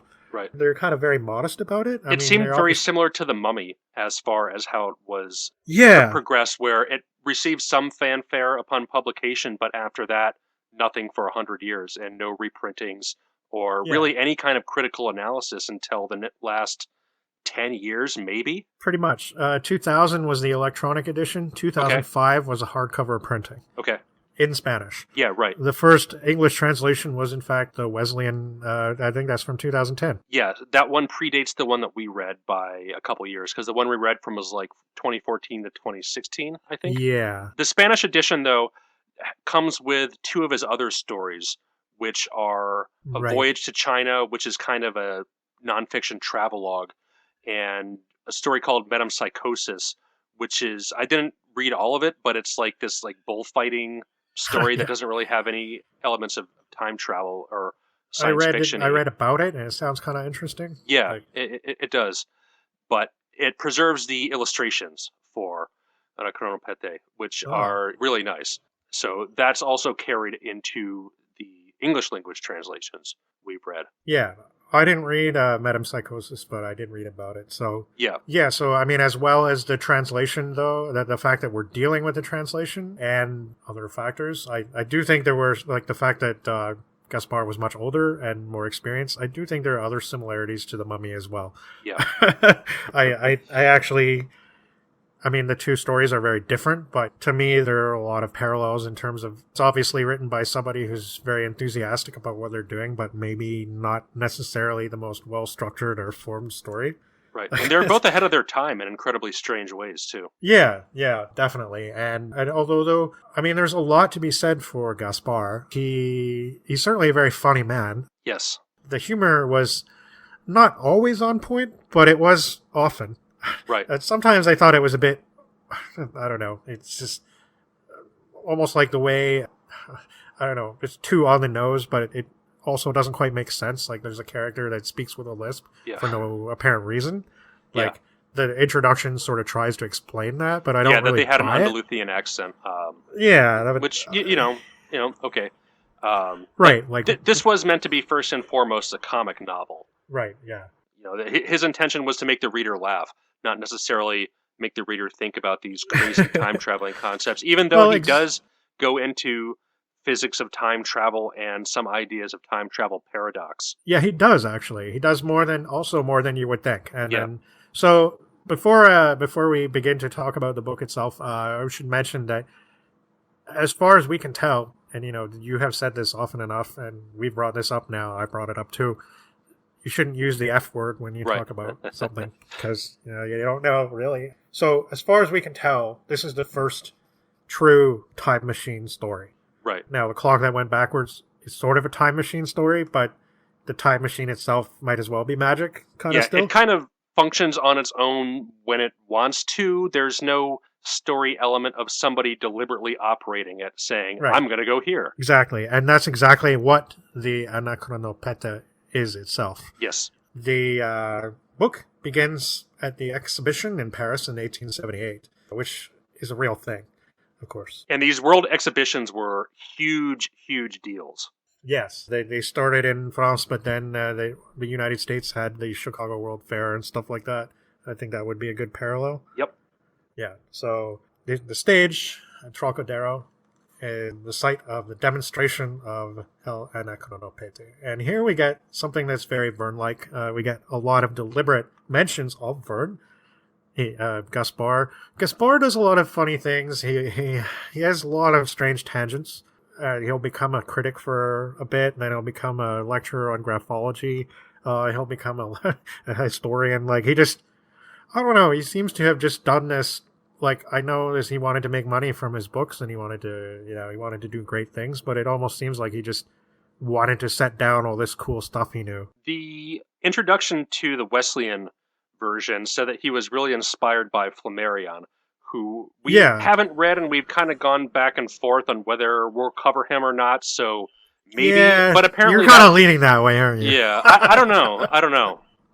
Yeah, I'm kind of leaning against it, but I don't know. We'll see. But apparently that was his style as well, where he just kind of threw the whole kitchen sink at you, and that's what you get. Yeah, there's another podcast that we both sometimes listen to where they it's the Apocalypse podcast, and they actually talk about one of Flammarion's books, and it does seem to have a lot of that. You know, it's suddenly there's stuff about Martians, and suddenly there's weird biology stuff, and it just seems to just do that. Gaspar, but he was a popular science writer, and he obviously planted a lot of these ideas in.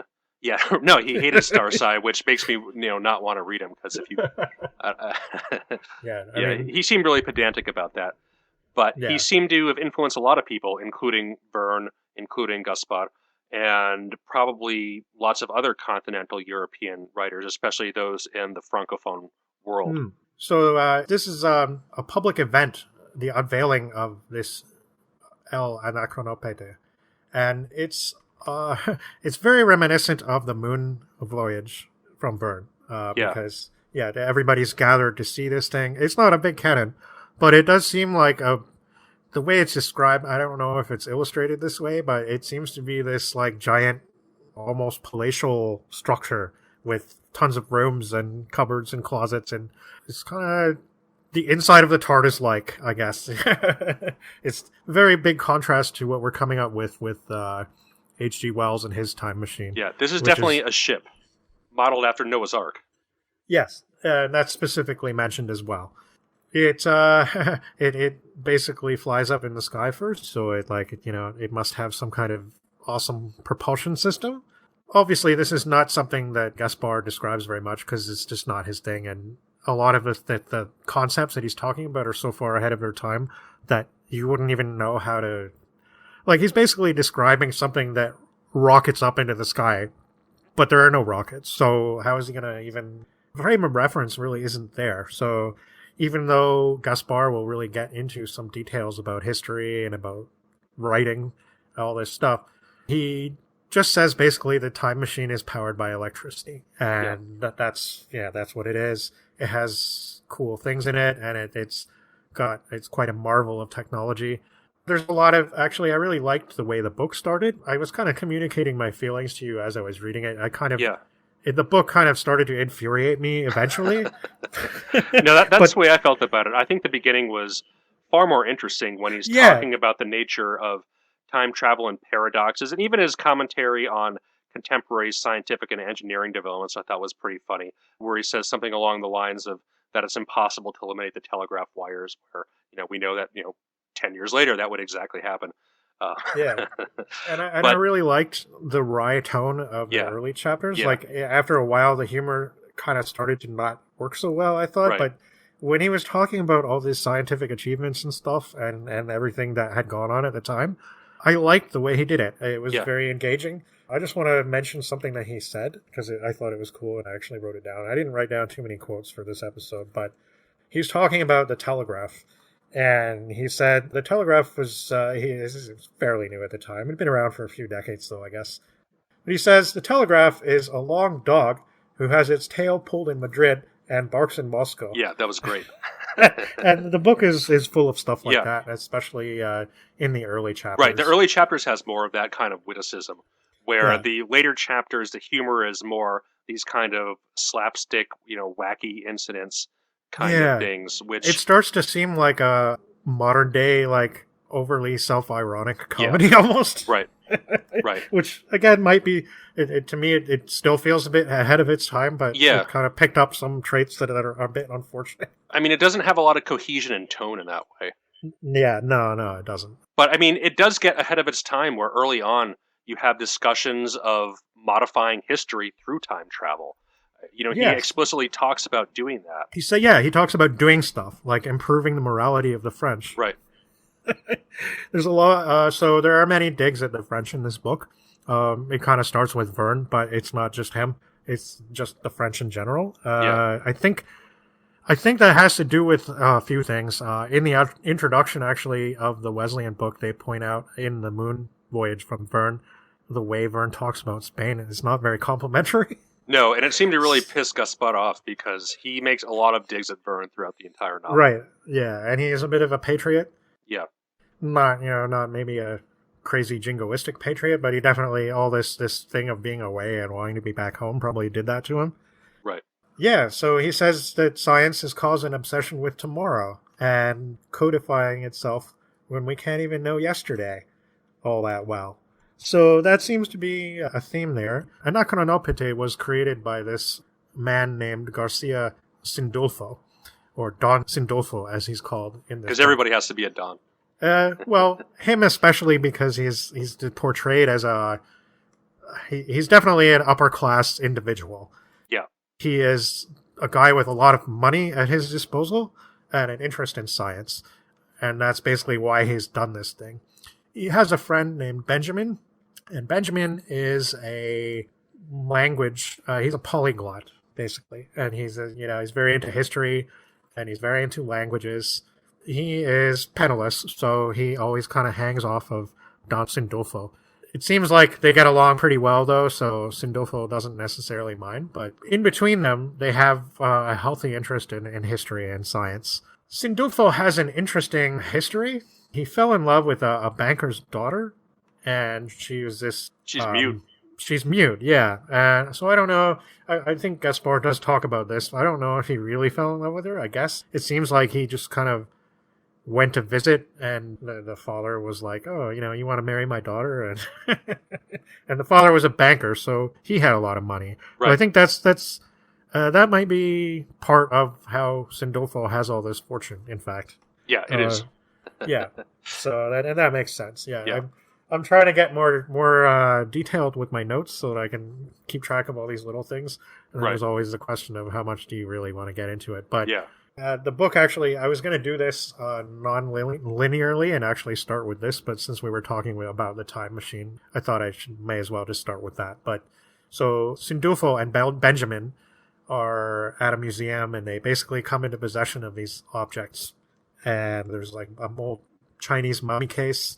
Yep. There is. So these are basically MacGuffin type objects, basically. That are all supposed to be really, really old. Yes. They're all supposed to be, right. They're all supposed to be ancient artifacts. Benjamin is really excited about this. He's especially excited by the Spanish mummy case because it seems to be from this Chinese empress. Yeah. And she says that she was punished because she learned the secret of eternal life. And that is something that Benjamin has taken into his head that he really, really wants to have. Mm-hmm. Don Sindulfo's wife dies, and he has a niece. I can't remember exactly how he becomes... he gets it into his head that he can marry the niece. Yeah, this is a really big sticking point for a modern reader. It does not portray Sindulfo in a positive light at all. Well, no, and I don't think it has to. I'm forcefully marry his niece. It's right, he's a real bastard. Yeah.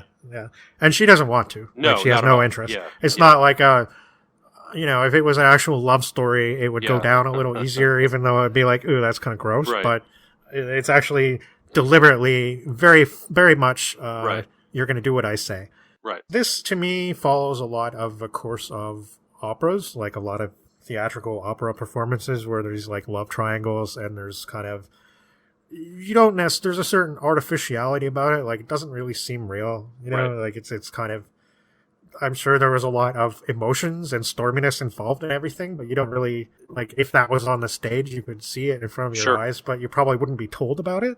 Right. So it's kind of like that. And to me, like that points towards the theatrical origins of the story. Right. Because there's a lot of actions that are described, but not a lot of thought processes that are described. Mm-hmm. And there's a lot of neat little touches, like end up getting resolved later or having meaning, like the thing that the mute wife strung on the guitar. She was always carrying this guitar around with her and making this dissonant music that nobody liked. Right. And like at first it just seemed like a throwaway thing because the wife dies and we never get to hear it about again, but we do. And it does come through, and there's a payoff. And again, like, it does remind me of The Mummy, because The Mummy had a lot of that too, where it was just like, oh, that seems weird. Are we going to hear about that again? And then you don't, and you almost forget about it. And then at the end, it's like, oh, okay. It's actually kind of fun, like, in a way, but it's also kind of sloppy seeming. Like, it just doesn't. Yeah. No, it does feel all over the place. Right. I was somewhat positive towards The Mummy, so, I mean, there's no reason for me not to be about this one, because it was really ahead of its time. No, on the whole, I like this too, but for reasons we'll see later on, there are also things that I did not like about this. Sindulfo is going to launch the time machine. He has a whole bunch of passengers. They've taken on board a dozen French ladies who are prostitutes, pretty much. Yeah. And I don't know, I guess they're too old now, so some nobles have this idea that if they, like... They're going to use them as, like, this experiment to make them younger again. Yeah. And there's this stuff where somebody tries to put a moralistic slant on it and be like, well, it's kind of like the Hawthorne story, Heidegger's experiment, where it's like, well, if we live our youth again, we'll do it right this time, and we won't, we'll be pious and moral and penitent, and basically everybody's asking them for favors since they're making this extraordinary voyage. And a librarian asked them to get Homer to sign a copy of the Iliad, which I don't think he took him up on that offer. But a component of the time traveling aspect of the ship is that when you go back in time, unless you go through this process and take this fluid, you age in reverse. So they want to make the prostitutes 10 or 15 years younger and not give them the fluid. So they can be used again. Yeah, right. Like, Gaspar does not actually try to convince you that the moralistic answer is the right one. Like, right. He's pretty bald about what the real reason is. Like, you can tell. All right. But there's this huge party on board. It's Sindulfo, Benjamin, his niece Clara. So at this point, we're at Clara number 5. I think at this point, we're going to be keeping a running Clara count for all the stories. But anyway, so there's the niece, and there's her handmaiden, Juana. And there's also a love triangle with this dashing Spanish soldier, Luis. And he sticks on board, too. The niece doesn't want to marry Sindulfo, of course. She wants to marry this guy, Luis, who's a captain. And Juana likes this soldier named Pendencia. He's the guy that speaks with a lisp for no discernible reason, by the way. I don't know. It would be fine if the actor did that, but to have it written out for me was annoying. Like, I guess I'm maybe less tolerant of that kind of thing than I used to be. Yeah. Because now, now they say, don't write in stupid dialect. Like, right. And this is definitely intended to be in Spanish vernacular of the Andalusian accent, and that's not really made clear by the in-text notes in the translation we read. Yeah. I don't know. It just seems like some imitation of somebody with a speech impediment. Like, that's what it comes across like. Yeah, I think it was supposed to be a more southern accent, but it does comes across as... Again, it would work better on the stage. Right. Right. So, Juanita is probably the coolest character in the book. Cause she's always... most of the comic lines come from her. Yeah, she's got, to be honest, the characters are a real weak point in this book. Like, nobody... I'm surprised, though. This is only the second time I'm mentioning Doctor Who in the Anacronópete summary, because the book actually reminds me a lot of what early Doctor Who was, like absolutely. In the early 60s. Yeah. So one thing that people always make fun of about the 60s Doctor Who is that you can tell when people are on holiday because the episode doesn't feature them.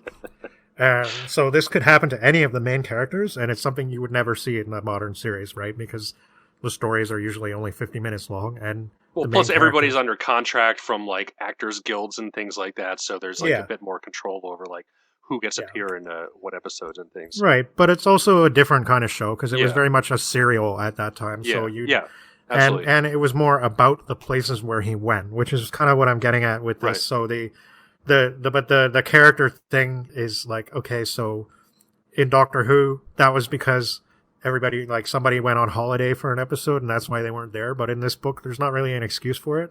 Like, the characters just kind of come in and out of the narrative. Yeah. Like, they just sort of appear when they're needed. Like, it's kind of sometimes mentioned that they're there, but they don't seem to say anything or interact with anybody. Like, they're kind of non-player characters. Right. Basically. And at this point in the narrative, Sindulfo really reminded me of Hartnell's portrayal of the Doctor. as being this too. kind of crotchety, upset old man who's, snapping Right. at everybody and, not really a very nice guy. And you don't really know No. what his motivations are for doing things. So the most Hartnell moment for me was when he threatened to sell the women in Rome as slaves if they didn't behave. Right. So, yeah. And to be honest, Hartnell was not usually that harsh, but he was in the first like 6 or 7 serials or so.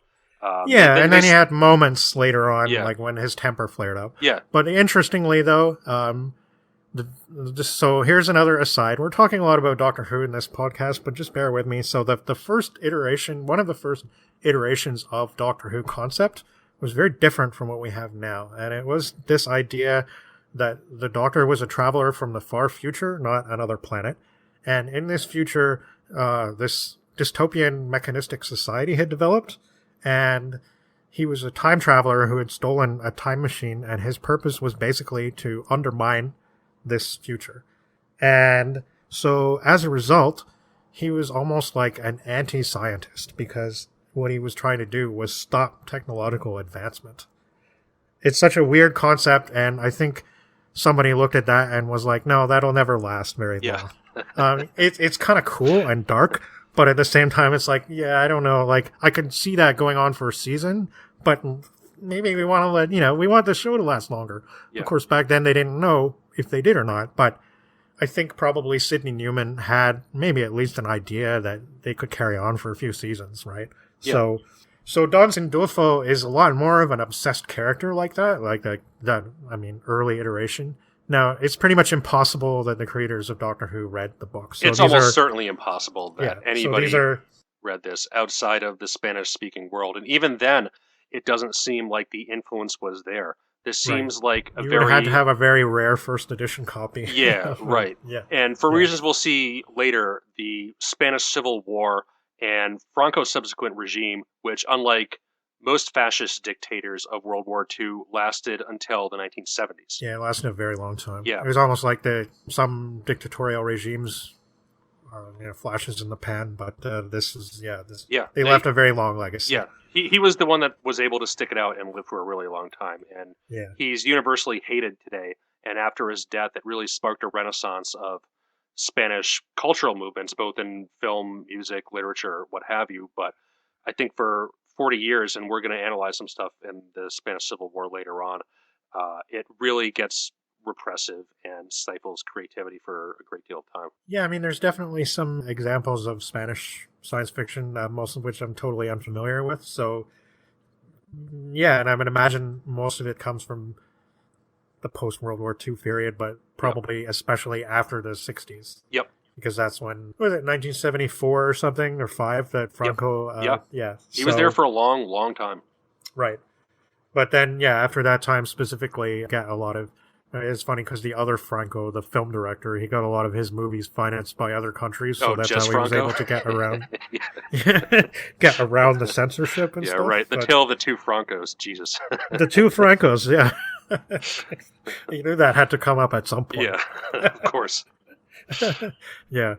So the two men have their respective obsessions, the two lead men characters. And, well, they have this huge party on Anacronópete, and they they go back, I guess, and drop off the women who didn't really do anything in the story. Yeah, they return them to normal. But they, I guess, aged them too well, and through various means they lost all their clothing, which I'm sure was another... Oh, goodness me! Another gag for the stage. Yeah, definitely. But and imagine the audience. Yeah. Right. Yeah. But nobody believes their story because they don't have any means to identify themselves, so they think they're just a bunch of random prostitutes trying to pull a fast one. So that's the end of their story. Yeah. So their next stop is a battle of... They land in a battle in Morocco. They were there with the prostitutes. But after that, they go to various stop points in time. And they convince the Queen to talk to Christopher Columbus. Isabella, that's right. Yeah, so Benjamin's kind of telling her what to do for a bit.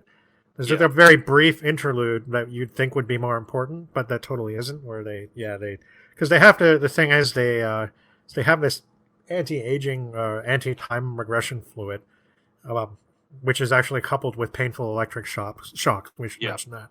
Yeah, so you get to see people writhing around and screaming. That would be cool. Yeah, their first stop with all the prostitutes on board where they anti-aged them was a battle that was fought maybe 10 or 15 years prior in Morocco. Yeah. So they didn't age too much, but these journeys that they're going on now go back hundreds of years. And where they really stop and get off is in 3rd century China. Yeah, and the reason they have to keep stopping is because they forgot to apply the fluid to their provisions, so all the stuff that they brought with them, like the food and stuff, right, is no good anymore. Yeah. So that was cool, Cag, actually, but also shows that Gaspar was kind of thinking about this stuff a little bit. He's like, yeah, what would you have to do? And, like, he spent some time on it, and that's cool.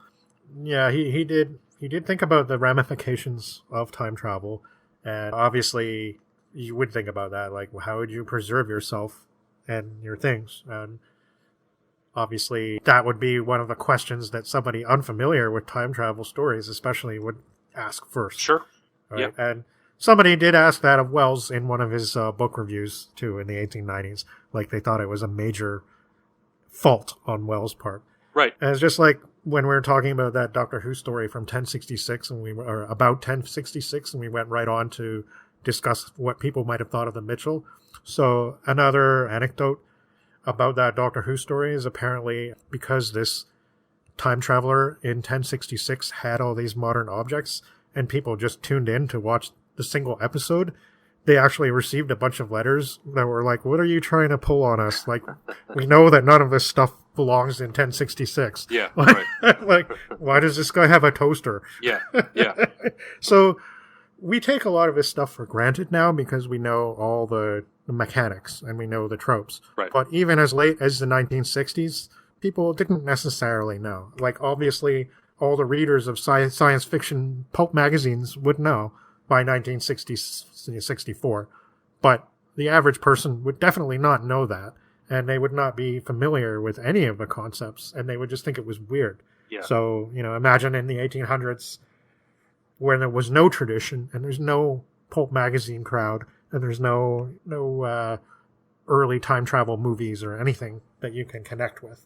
And this is pretty much addressed in text at the beginning chapters too, where Sindulfo is exhibiting the machine at the exhibition, and he's getting a lot of comments from the people in the crowd saying, oh, this is a bunch of bullshit, and he responds articulately to pretty much all of their concerns and gets very into detail about how the machine works and how the physics of time travel are possible and all this stuff. And he wins the crowd over, in text in a way that I think would be Gaspar attempting to win over the audience to trying to suspend the disbelief here. Right. So I just want to pause for a minute and mention something that I forgot earlier that I thought was interesting. And going into actual mathematical mechanics of the way the time ship works. Okay. He actually describes how fast the machine needs to move in order to travel through time. So the machine actually has to move very fast physically in space in order to make a time journey happen. It can also do cool things like hover, apparently. But it's really ahead of its time in so many ways. So, yeah, I guess what he does is he describes the nature of time itself as being the atmosphere. And the method of time travel is flying around the Earth in the opposite direction that it rotates on the axis. Yes, very essentially. Fast. Right. Very fast, yeah. Again, that's very much like that Star Trek kind of time travel concept, pretty much. Yeah. What I was looking for is I had actually written down the speed that he gave. And I don't have that. But I can't find what I wrote now. One night I actually sat and made a bunch of basic math calculations. So, because the way he describes it is not, it's in terms of like how many hours and stuff. So I did a few calculations, and it seemed like it was still less than the speed of light. But like, obviously, again, that wasn't a thing yet. So it's even the fact that he thought about it, because, now we say all the pop culture quick summaries of this kind of concept are like, go faster than the speed of light, travel in time, right? Right. So what he describes was about half the speed of light, which is still much faster than any contemporary vehicle can move. Right. So it's And interesting. you get that Verne and Flammarion influence in there because he is talking about numbers in text, even though he doesn't go into nearly as much detail as Verne does. Yeah, Verne does a lot more, but he does still go into it. Like, he does still talk about the speed and everything, and even though it is less than the speed of light, I was still impressed because, I mean, who cares, right? The point isn't that it's predictive. Right. The point is just that he thought about it. Yeah. Like, it's not, oh, you were wrong in this prediction, right? Like, it's always something that bothers me about the way people sometimes look at science fiction. Yeah. I think that not that it's a minority, but it's sort of an annoying minority that gets so fixated on whether something is accurate or not. I just to me, that's denying science fiction as an art form and just saying like, oh, it has to be, it's like a mechanics textbook, but a story. Right. And that's not what I read for. In a sense, it's more interesting when they're bizarrely wrong. Yeah, it is. Because, you're like, well, at least he gave it some consideration. Yeah. So, they end up in, let's see, what's the major stop before China? They make a couple stops for food and provisions. They talk to Queen Isabella, convince her to receive Christopher Columbus, and they land in Ravenna in 696. And they're able to secure a meeting with the emperor there, even though they're looked upon suspicion, but the word chrononauts does appear in text, so... It does. Yeah, I noted that too, although I don't know... That probably wasn't in the Spanish original, I guess, so... I'd have to look at the original Spanish text. I didn't read the whole thing in Spanish, but I did do a couple side-by-sides to look at the different translations. It's actually come up several times in reading for this episode, so it's actually a more prevalent word than I initially thought when I, kind of said, hey, let's call the podcast this. Yeah. It does appear a fair bit. I mean, I knew it was a thing, but I wasn't expecting to see it this much. Yeah. But since this is a time travel episode, it makes sense. Sure. By the way, we know that we're only really scratching the surface here, and we'll be getting to many other time travel stories later. But Benjamin has this, he really wants to learn the secret of eternal life. And Sindulfo has this weird idea that he'll eventually be able to reach a time period where he'll be allowed to marry his niece, like religiously, I guess. Yeah, because he wants to do it properly. Yeah, it's at this point where he ceases being like a real person. Yeah, and he turns into this like obsessive creep. Pretty much. And he's barely in the narrative except when he's like ranting. Right, it's kind of a very Don Quixote type narrative in the first volume where other people are doing things and then out of nowhere Don Quixote crashes in and causes a big ruckus. That's pretty much what Sindulfo is doing in the latter half of the book. He even starts breaking his own time machine. Yeah. Because he's realizes that... So they ended up taking Captain Luis and Pendencia with them, but Don Sindulfo doesn't want them there. So there are a couple of times where he thinks that he's gotten rid of them, but they're still around. And they're kind of hiding in this closet somewhere. They come back quite a few times, yeah. Yeah, it happens. There's the stuff like that happens all the time. And again, stage, right? It's kind of like the Frankenstein stage play where you have people. Yeah, it's exactly in that kind of vein.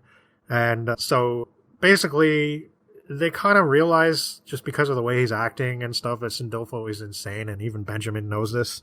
So they kind of start restraining him and stuff like that. But every so often he'll break out to do something crappy.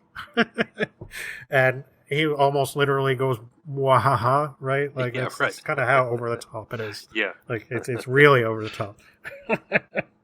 So they end up in ancient China. There's a lot of stuff around the artifacts that they get to, but a lot of it's not that relevant. It is, but it isn't. There's the Roman artifact, which is a copper disc, I think, of some kind. There is the mummy case. Yep. And there's one or two other things. I don't remember. I did write it down, but I think the coin and the sarcophagus are the big ones. Okay, yeah, those are the big ones. The coin ends up being a fake, kind of. Yeah, and the sarcophagus has, it has a living person in it. Right, because they've reduced time back to Yeah, the 3rd so they go to century ancient... AD, and these artifacts didn't take the time traveling aging prevention method. So the mummy de-ages to the point where the person inside is now alive. A living person, right. We end up in ancient China, and Gaspar here shows off a lot of his knowledge about, which is apparently somewhat inaccurate. But yeah, he's talking a lot about the Confucians and the Buddhists, and basically referring to developments around a certain emperor. It's they basically arrive during this 48-hour period when everyone is mourning the death of the empress, and so they go to see the emperor, and of course, so Sindulfo, he has this kind of sorry, no, it's Benjamin at this time because Sindulfo's kind of under wraps, so he's not actually very present in the narrative right now, but Benjamin is very cocky about the 19th century and all its awesome inventions and things. It's a very, I don't know, it's a typical sort of Orientalist kind of scene, I guess. In that Definitely. Yeah, basically, absolutely. like, yeah, so he talks about all this awesome stuff, and the emperor is just kind of, here's this word, inscrutable, and he's basically like, yeah, we have that. And none of it's a really big deal to him, like, at all. So they're breaking all the rules, like they're breaking all the rules of conduct, basically, because Gaspar knows about all this, so he makes a point of telling us before anything actually happens about all these rules of conduct that people are supposed to follow. Right. He gets very in-depth on the Chinese history and customs. Yeah, he does, and he it's kind of over the top, you know, he's like saying, oh, they have to follow these rituals, and the politeness is so exaggerated. Like, all, you know, there's all these things that you're supposed to do in terms of self-deprecation and in terms of talking to your host, and then your host follows it up with, you know, answering you in a similarly deprecating way, and it takes like an hour and a half to say goodbye, and all this stuff, right? This is really important because even though the emperor, Hian Ti, he's kind of a corrupt sybarite, he still follows all the protocols, so he might have done this anyway, but because he feels that Benjamin and his entourage are so rude, he just decides that he's going to have them executed. Yeah. But he thinks that Clara is quite a catch, as it happens. He's been married so many times already, like he has a ton of women, and actually there's a thing where he gets tired of them and he kills them. So, like, this is a thing that is known, seemingly. That's probably going to happen to poor Clara, too. Oh, yeah, no doubt. No doubt, yeah. So it definitely happened to the Empress. Yeah. Right? She comes back, though, because she was in the mummy case. So here we have another example of this predestination kind of aspect of time travel stories, where you go and do something because that's what you need to do in order for a certain historical event to play out the way it's supposed to. Now, of course, this is probably all stuff that Gaspar kind of made up, but still the fact that the mummy case plays a role in the story and was found in the 19th century so that it could go back into the 4th century or wherever they are. Yeah. It's obviously the work of divinity, more or less. And then this is something that Gaspar takes quite seriously. Like, it's not science versus religion necessarily, but he's definitely aiming for a moralistic Catholic sort of context to everything. And as it turns out, a lot of the things that happen to them from here on out are actually, they're linked with concepts of predestination and the universe being determined by a creator. So this becomes very central to the narrative. It gets quite biblical. It certainly does. Yeah. So the Empress kind of tries to stage a coup. Right. Her first word is vengeance out of the tomb. Yes, and everybody liked her, apparently. But, yeah. And then this is where, too, when our main characters are threatened, the soldiers show up again, because they were hiding in Anacronópete, and when they came out and saw the Empress, and I guess the Empress knew because of their dress that they were, like, from the 19th century. and then there's this whole metempsychosis thing, too, where the Empress ends up, like, Sindolfo kind of wakes up for a bit, and suddenly goes crazy, like even crazier than before, because the Empress is like the reincarnation of his dead wife. Yeah. But it's not really a reincarnation because Yes. this is before, Yeah. like this precedes it. But she looks exactly the same, and she keeps humming this familiar tune. Yeah. And she also hates needles. Yeah. Because that was a joke in the book about his wife that nothing ever got done, like in terms of mending clothes Right. and things that wives are supposed to do, because every time she saw a needle, she would faint. Yeah. The only time I've encountered metempsychosis before is in Joyce's Ulysses, where it's kind of a running plot through, not a plot, but maybe a side gag through the novel of how Bloom's wife can't pronounce the word. Nice. Yeah, I definitely come across it in certain things before, but I don't really remember. So it wasn't like it was sort of a familiar concept to me, but it's obviously very interesting to Gaspar because he wrote about it a couple of times. And Right. so it comes up here. It's basically all, again, an effort to send Sindolfo back into hysteria because he can't take all this shit. You know, it's just too much for him. And Right. people, basically throughout this story, people coming in and out of the narrative just to play their little part, and then they're gone, kind of thing. Everybody's pretty much one-dimensional at this point. Right. Now, Juanita gets, like we said, she gets all the best lines. Yep. She's always joking. Her humor's kind of on point and dark, and it's good. You know, it's but nobody else really stands out. No. Not even, Sindolfo is very one note. Benjamin seems kind of like a nicer guy, but he also has his obsession with the secret of eternal life, which is kind of getting on everybody else's nerves, I think. Yep. And the soldiers, the captain, whatever, seems like a noble guy, I guess, and Pendentia talks funny. And that's pretty much the extent of our character development. Right. Yep. We also go to Pompeii in 79 AD. Yeah, basically following a treasure map. Yeah. So again, this is very much like old Doctor Who. We're just stopping in historical time periods, witnessing stuff, and try not to get killed. Yeah. Pretty much. That's what it's about. And that's pretty much the entire Pompeii arc. They realize that the volcano is going to blow up, and they're like, "Wait, we got to get out of here." Mm-hmm. And so Sindolfo apparently dies, but he really doesn't. Yeah. So it's one of those things. This happened a lot in The Mummy too, where you'd think that a character was dead. And you're like, oh, they're gone now, and then they just show up again. Yeah. Like, I'm not really dead! Ha ha ha ha ha! Because, that's pretty much the extent of Don Sindolfo, right? So, and the Empress, who seemed like a strong character, she pretty much, once she gets into the time machine, she pretty much turns into, I guess, she doesn't say much. So we don't really see much of her again. No, I mean, she's always around, but she's kind of, not... I don't know. She has no agency.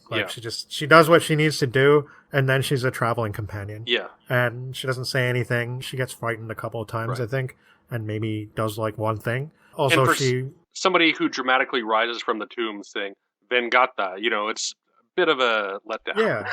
I mean, she's equivalent of our Cheops, but she doesn't do anything. But she started off really strong. You know, she was able to take back her kingdom almost. I guess, but then she decided to abandon it, I guess, because she likes Sindolfo a lot. Yeah, because I guess that wasn't really clear to me. No, I mean, it's just as usual for this, right? People just sort of, they're in, I don't know, she likes him a lot. I don't think he even notices her, because it seems like even though you could say he got his wife back through metempsychosis and she can even talk now, he's still interested in Clara. Right. He doesn't get killed in Rome, and it turns out there's a lecture on graphology, which comes out of nowhere and is apparently ripped off of something. It's apparently not Gaspar's own words, literally. Yeah. It turns out that they find this old system of, it's a rope with knots in it, and it's a representation of a very old communication writing, basically. And so there's some lengthy talk about this, and they can't really... Benjamin is able to sort of figure out what the first bit says, but that's it. And then, the volcano erupts, and they kind of have to get away really fast, and all this crazy shit happens. But it turns out that the secret that they're looking for belongs in biblical times. It belongs at the time of the flood, the Great Flood. The one that everybody knows about, where Noah's Ark was, which is already something that we've talked about in this very transmission. Yeah. So we're coming back around again to that. And Sindolfo is really happy, and we don't know why, but it turns out he's sabotaged the time ship for the second to last time. And he's done this so that they arrive just at the point where the flood actually happens rather than a bunch of years after, I think. Yeah, they were looking to, I think, arrive 300 years after the flood, something like that. And somehow they know exactly where, like, apparently everybody knows exactly when the flood happened. Right. Like, this is, I don't know, I guess it's a joke. I'm not really sure. Yeah, my ancient biblical history is not that strong. Well, I don't think it's been pinned down to an exact year, but I could be wrong. Biblical scholars, take note. I guess we could look this up easily enough, but I don't think there's a definitive... I mean, now, maybe even if there was, we'd probably say, but it might not be, right? Yeah. We're kind of smarter than to assume that it would be completely accurate, right? I think. Right. So anyway, so they got caught in the flood, and they almost die. And I don't know how they would have shown this on stage, because there's like... Yeah, it's not like you can import 10,000 gallons of water onto. Yeah, and have your main prop like floating around. And, right. I don't know. So they're able to get back on board. And, so this secret of life was basically God will show you. Like, it's kind of like the ultimate answer to life, the universe, and everything is 42 type scenario, basically, where it's like, well, that's kind of disappointing. That's literal Deus Ex Machina.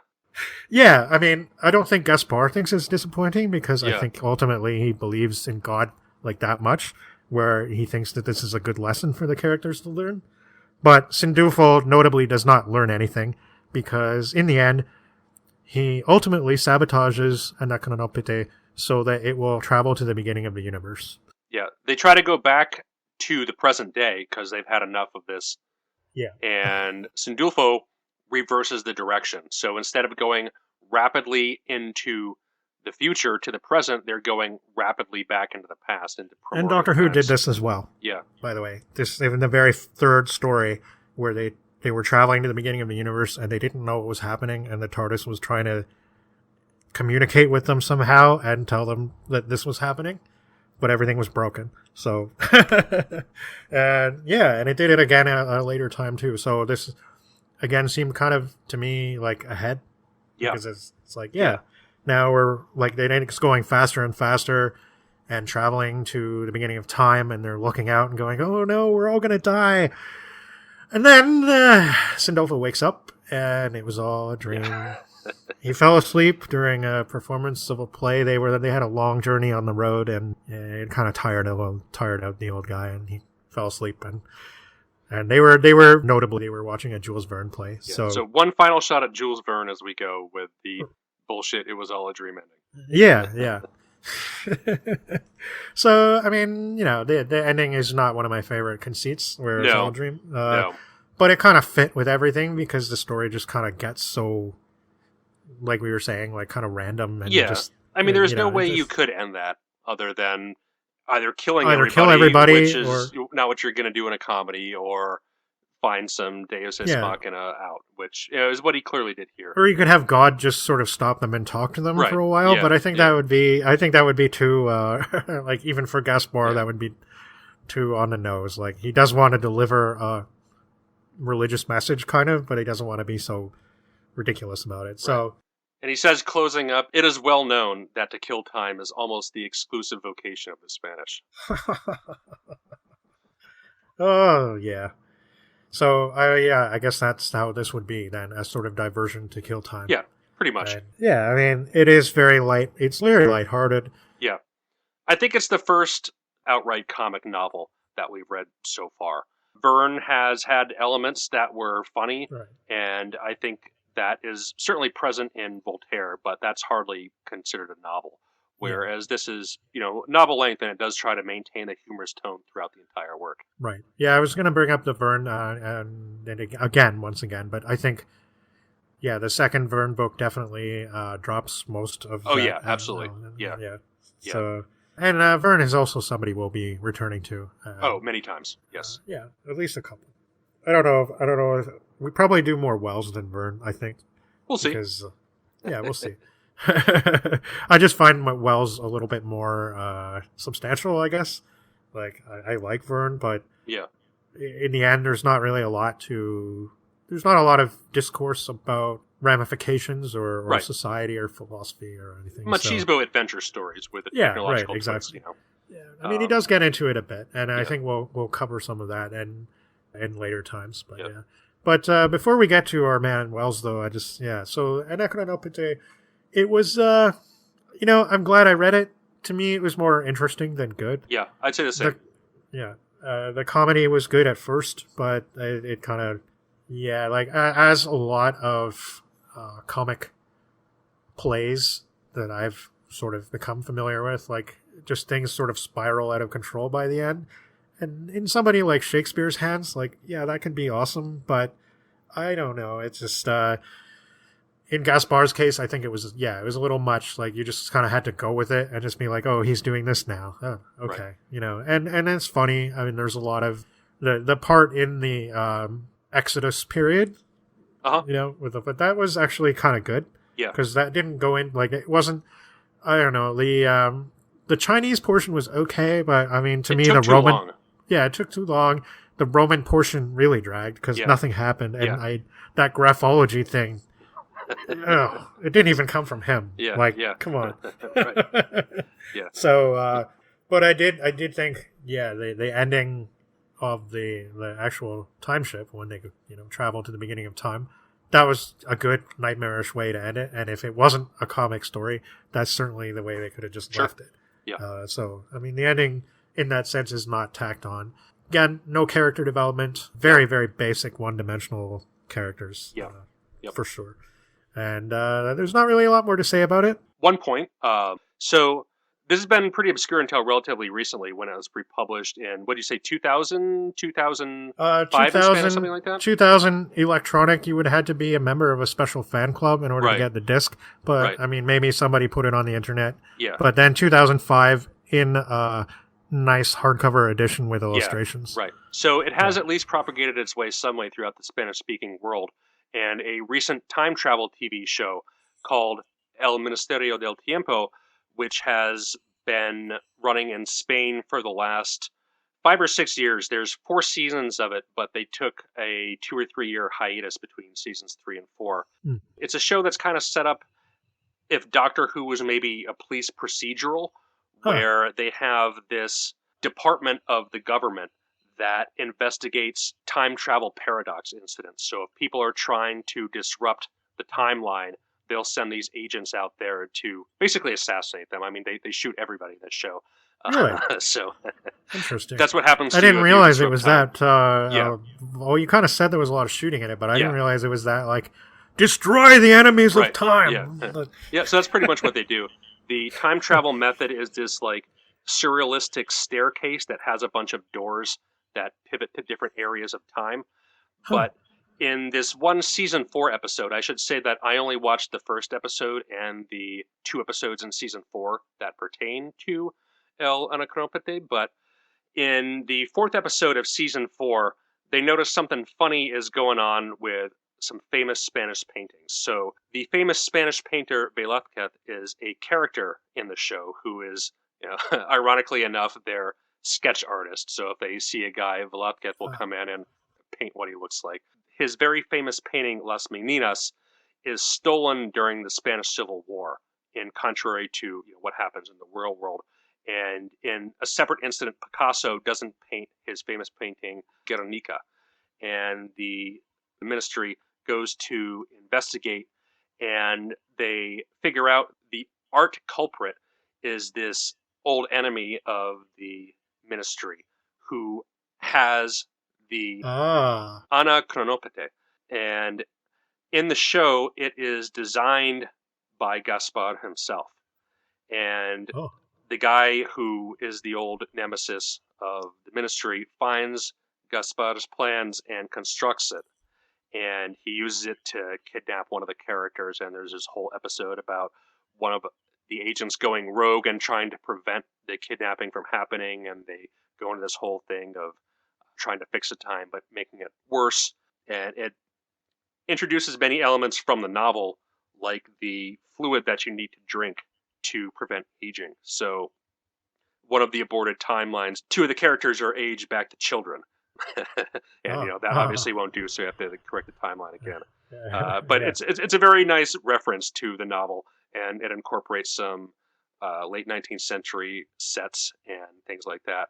Overall, the show I think is pretty neat. I wouldn't say it's the greatest thing I've ever seen, but if you're a fan, certainly of Doctor Who and specifically new Doctor Who, I think it would appeal to a lot of people. It's available on Netflix, I think. Okay.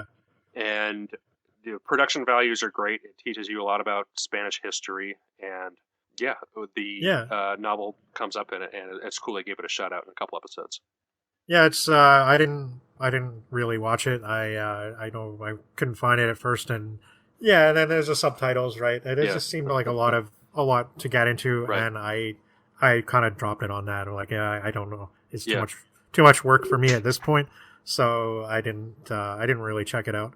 But while we're on the subject, I also wanted to mention, thanks to my friend Javi, who actually mentioned this book to me for the first time, back around the time when I don't know if we'd even done our first episode yet, but I'd started to do some sort of research around what early stuff we could do and get into, and started listening to some pertinent lectures and things like that. And he said, "Oh, you know that some Spanish writer came up with the idea of a time machine before Wells, right?" And I said, "No, I didn't know that." And he knew about the show. He hasn't, and he kind of mentioned, I guess, I don't know how much the press behind the show actually talked about the novel and stuff, but it made its way into a couple articles for sure.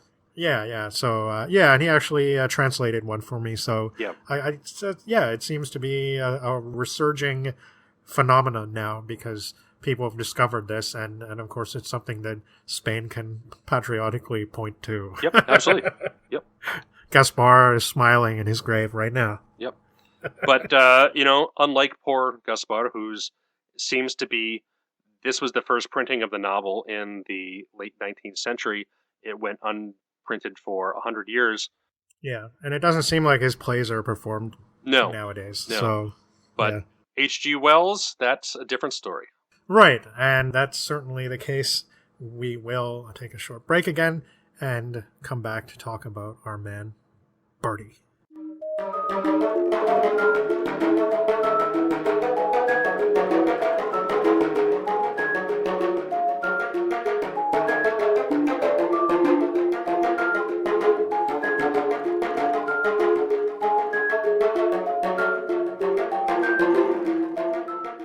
Herbert George Wells is somebody we talked about in our last episode, so we won't spend a lot of time on his bio this time, but he was born in 1866. He had a sort of a lower middle class background, unlike many of the authors we've discussed that are English especially, tend to be sort of more well-to-do people, or at least in high society kind of people. Wells eventually did develop quite a name for himself and got well connected and knew a lot of people. And Wells is definitely something that I would consider maybe a celebrity writer. Yeah. Pretty much from the very first work. Well, yes and no. I mean, he had the journalistic things and publications, the science journals and stuff like that, and the things that he tried to write. But definitely when he wrote his first novel, it was a big success. Yeah. That's actually the one that we're going to discuss today.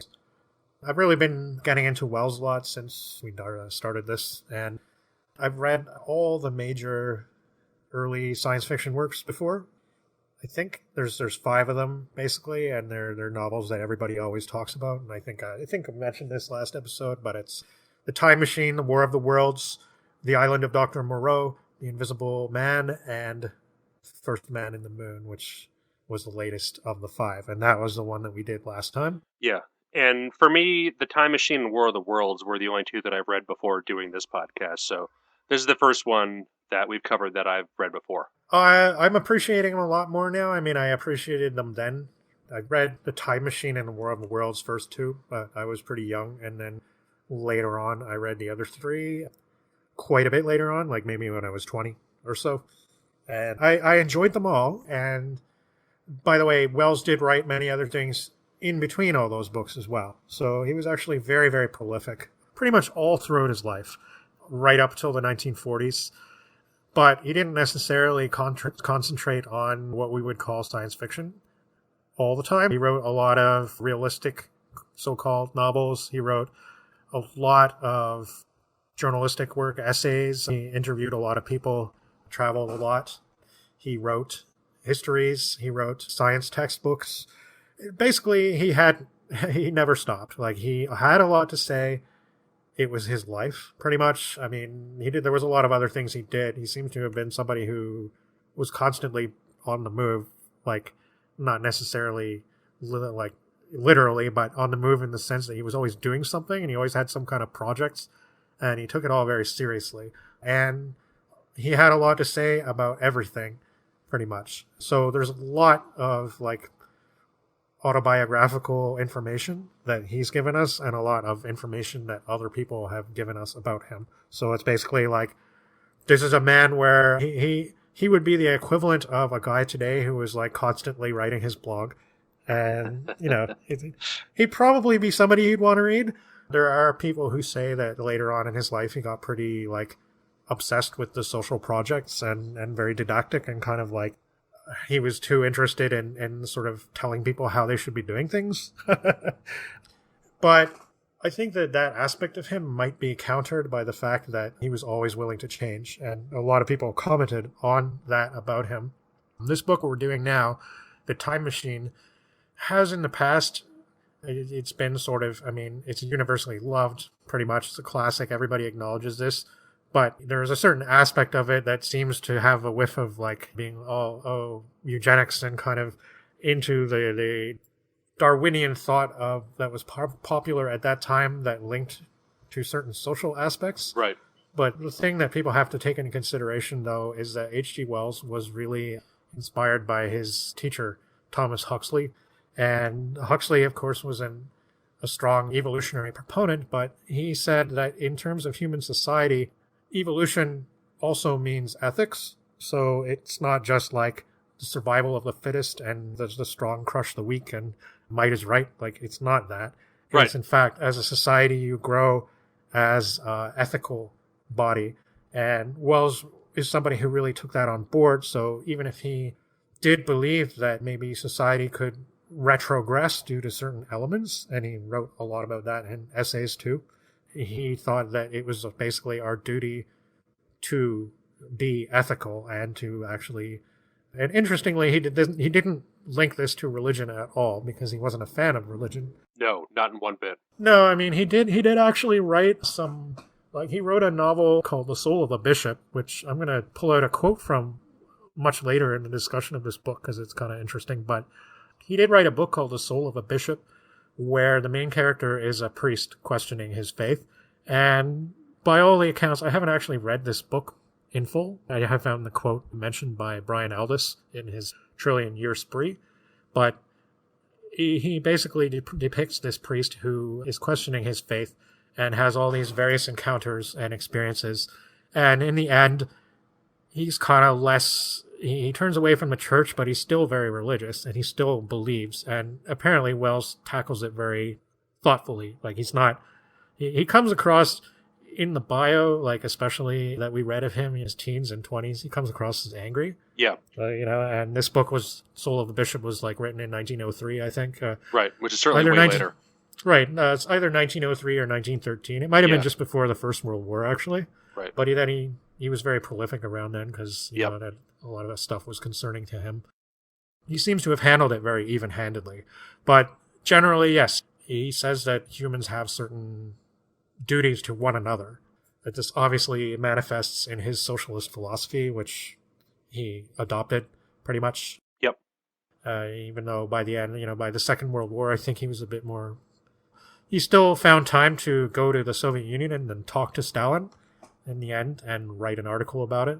And I don't think he was necessarily a huge fan of Stalin, but he did say some nice things about him. Like, again, he tried to be even-handed about it. Yeah.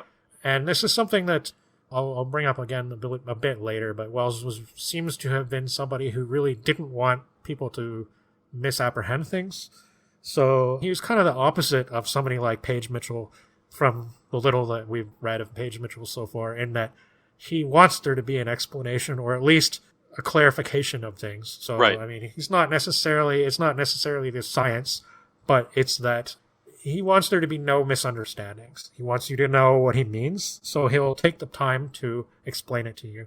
In the books that I've read, at least, I would say this isn't a weakness. I would say that he's good at it enough that he makes it engaging and he makes you think about it. And especially in, well, all these books, but especially The Time Machine and The Island of Dr. Moreau, maybe, where he has a lot of, like, these kind of speculations about society, and he links them with some strange concept. Right. And he would say, too, that generally you want one outlandish concept, and you want to mix it in with something that's kind of realistic. So The Time Machine was published in 1895, and it is actually the final version of many drafts that he produced. It is sort of based on a story he published in 1888 called The Chronic Argonauts. More on this later also, but it's very loosely, it's not really based on that. It's basically just the description of the time travel device and the mechanism of four-dimensional space and all that. Yeah, and that's even basically that differs all. A bit too. Yeah, it's not as well drawn out. Yeah, Yeah, they both involve time travel. That's about as much you could say, I think. Right. So the Time Machine begins with one of my favorite old school devices, and that is the dinner conversation. Yes. I don't know what it is. Sometimes, I mean, I some books, the way they get you into them will tell you a lot about how you will proceed with the book. And to me, I'm sure there are modern equivalents. Maybe the dinner conversation is not quite the thing anymore, but there's certainly a lot of 19th, early 20th century books that begin this way. It's a bunch of people sitting around a table talking about the state of the world or something that somebody came up with, or some kind of thing that somebody wants to expound upon, and then you get everybody's different opinions, and you get to learn about the characters based on what they say. Yeah. Now, nobody in this conversation is terribly important to the story. They don't have names, they have their occupation. Yeah, their occupations. And this is something that I actually mirrored once in a story that I wrote when I was a kid, because I saw this device used in so much early science fiction. And I'm like, okay, so then there's the biologist and the archaeologist and and the accountant. Yeah. But Wells does it well. And even remember the first time I read the book, I must have been, I don't know, maybe 10 or 11 or something. Yeah. And it wasn't too much for me at the time, whereas something like First Man in the Moon, I would have probably put that down in utter frustration. Right? So, not to say that it's that much simpler writing style or anything, but it's just the way he goes about it, where the guy's expounding on this theory that he has, and he's linking it to a lot of other scientific knowledge at the time. Yeah. I mean, the whole writing style and approach is very on the nose compared to First Man on the Moon, I thought. On the nose? Like, clear, you mean? Yeah, very kind of straightforward and direct, Yeah. and kind of working on a simple level. Yeah, there's not really a lot of like mathematics or anything like that. That's Yeah, for sure. right. But he pretty much mirrors the way I began this podcast episode by talking about the dimensions and the different planes. And he has a model device that he uses to demonstrate to the crowd that this thing works. He has a time machine. Right. What else? Yeah. And he just makes one of the guys push a lever. Like, he has a little tiny model, and he makes the guy push a lever, and the thing disappears. And it's interesting because there is a little bit of speculation about the dimensions of how this could actually work. Like, if it went into the past, why wasn't it here when we came in? And it's like, it's kind of speculation about how something might be. And so somebody criticizing Wells for having not thought of these things was probably missing the mark a bit, like I'm sure a lot of reviewers probably did in 1895, but it didn't stop the book from being very popular, that's for sure. So it just goes to show you again that the critics aren't necessarily always the ones that have got it. Yeah, so he talks about all that, and he demonstrates the little model, and obviously they don't really, like, that most of the guests don't really believe, but there's a unnamed narrator again who's kind of like... Pretty much nobody does. Yeah, but the unnamed narrator seemed one of the more fascinated individuals, because he came back the next week, because they apparently have these meetings every Thursday, so they just hang out at this professor's house and talk about whatever and have a nice dinner and sit in his super chairs that apparently mold themselves to your body when you sit in them. So I'm sure that's kind of interesting. So Wells couldn't resist but throw in a little extra weird invention there. But So the machine that this guy's developing is quite a contrast to Anacronópete because it's basically a super bike. You know, it's a bike with all this weird DIY shit attached to it. Yeah. So again, like the other time ship in the Gaspar, it sort of provides interesting opportunities to design something because the way it's depicted in the story and probably I think the way it's shown in the film versions too is kind of like, I don't know, you could really say steampunk, I guess, and it would sort of work. Yeah. You know, it has a lot of the time people say steampunk and it doesn't really have anything punk about it. Right.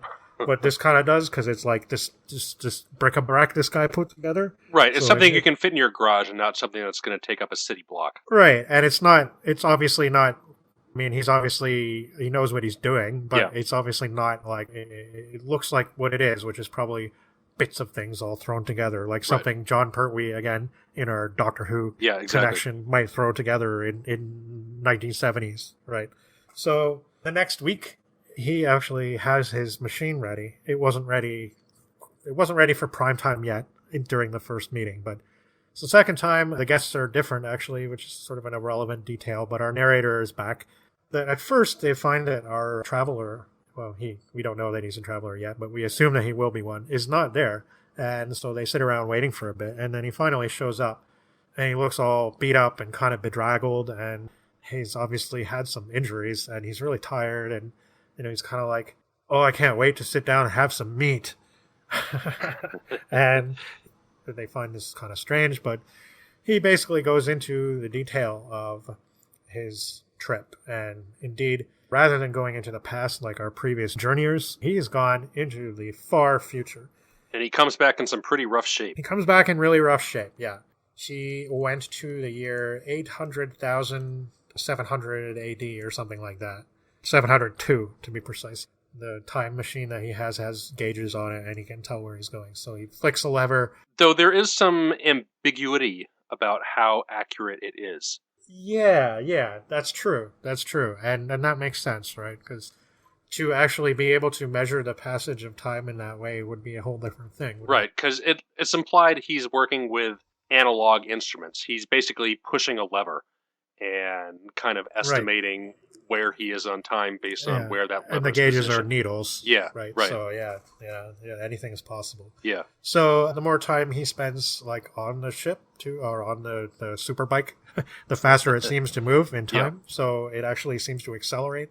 And it's a very unpleasant sensation. Again, unlike the Gaspar where like they can just hang out and party and have a good time, basically. Like this is very disorienting and upsetting to one's mind and body.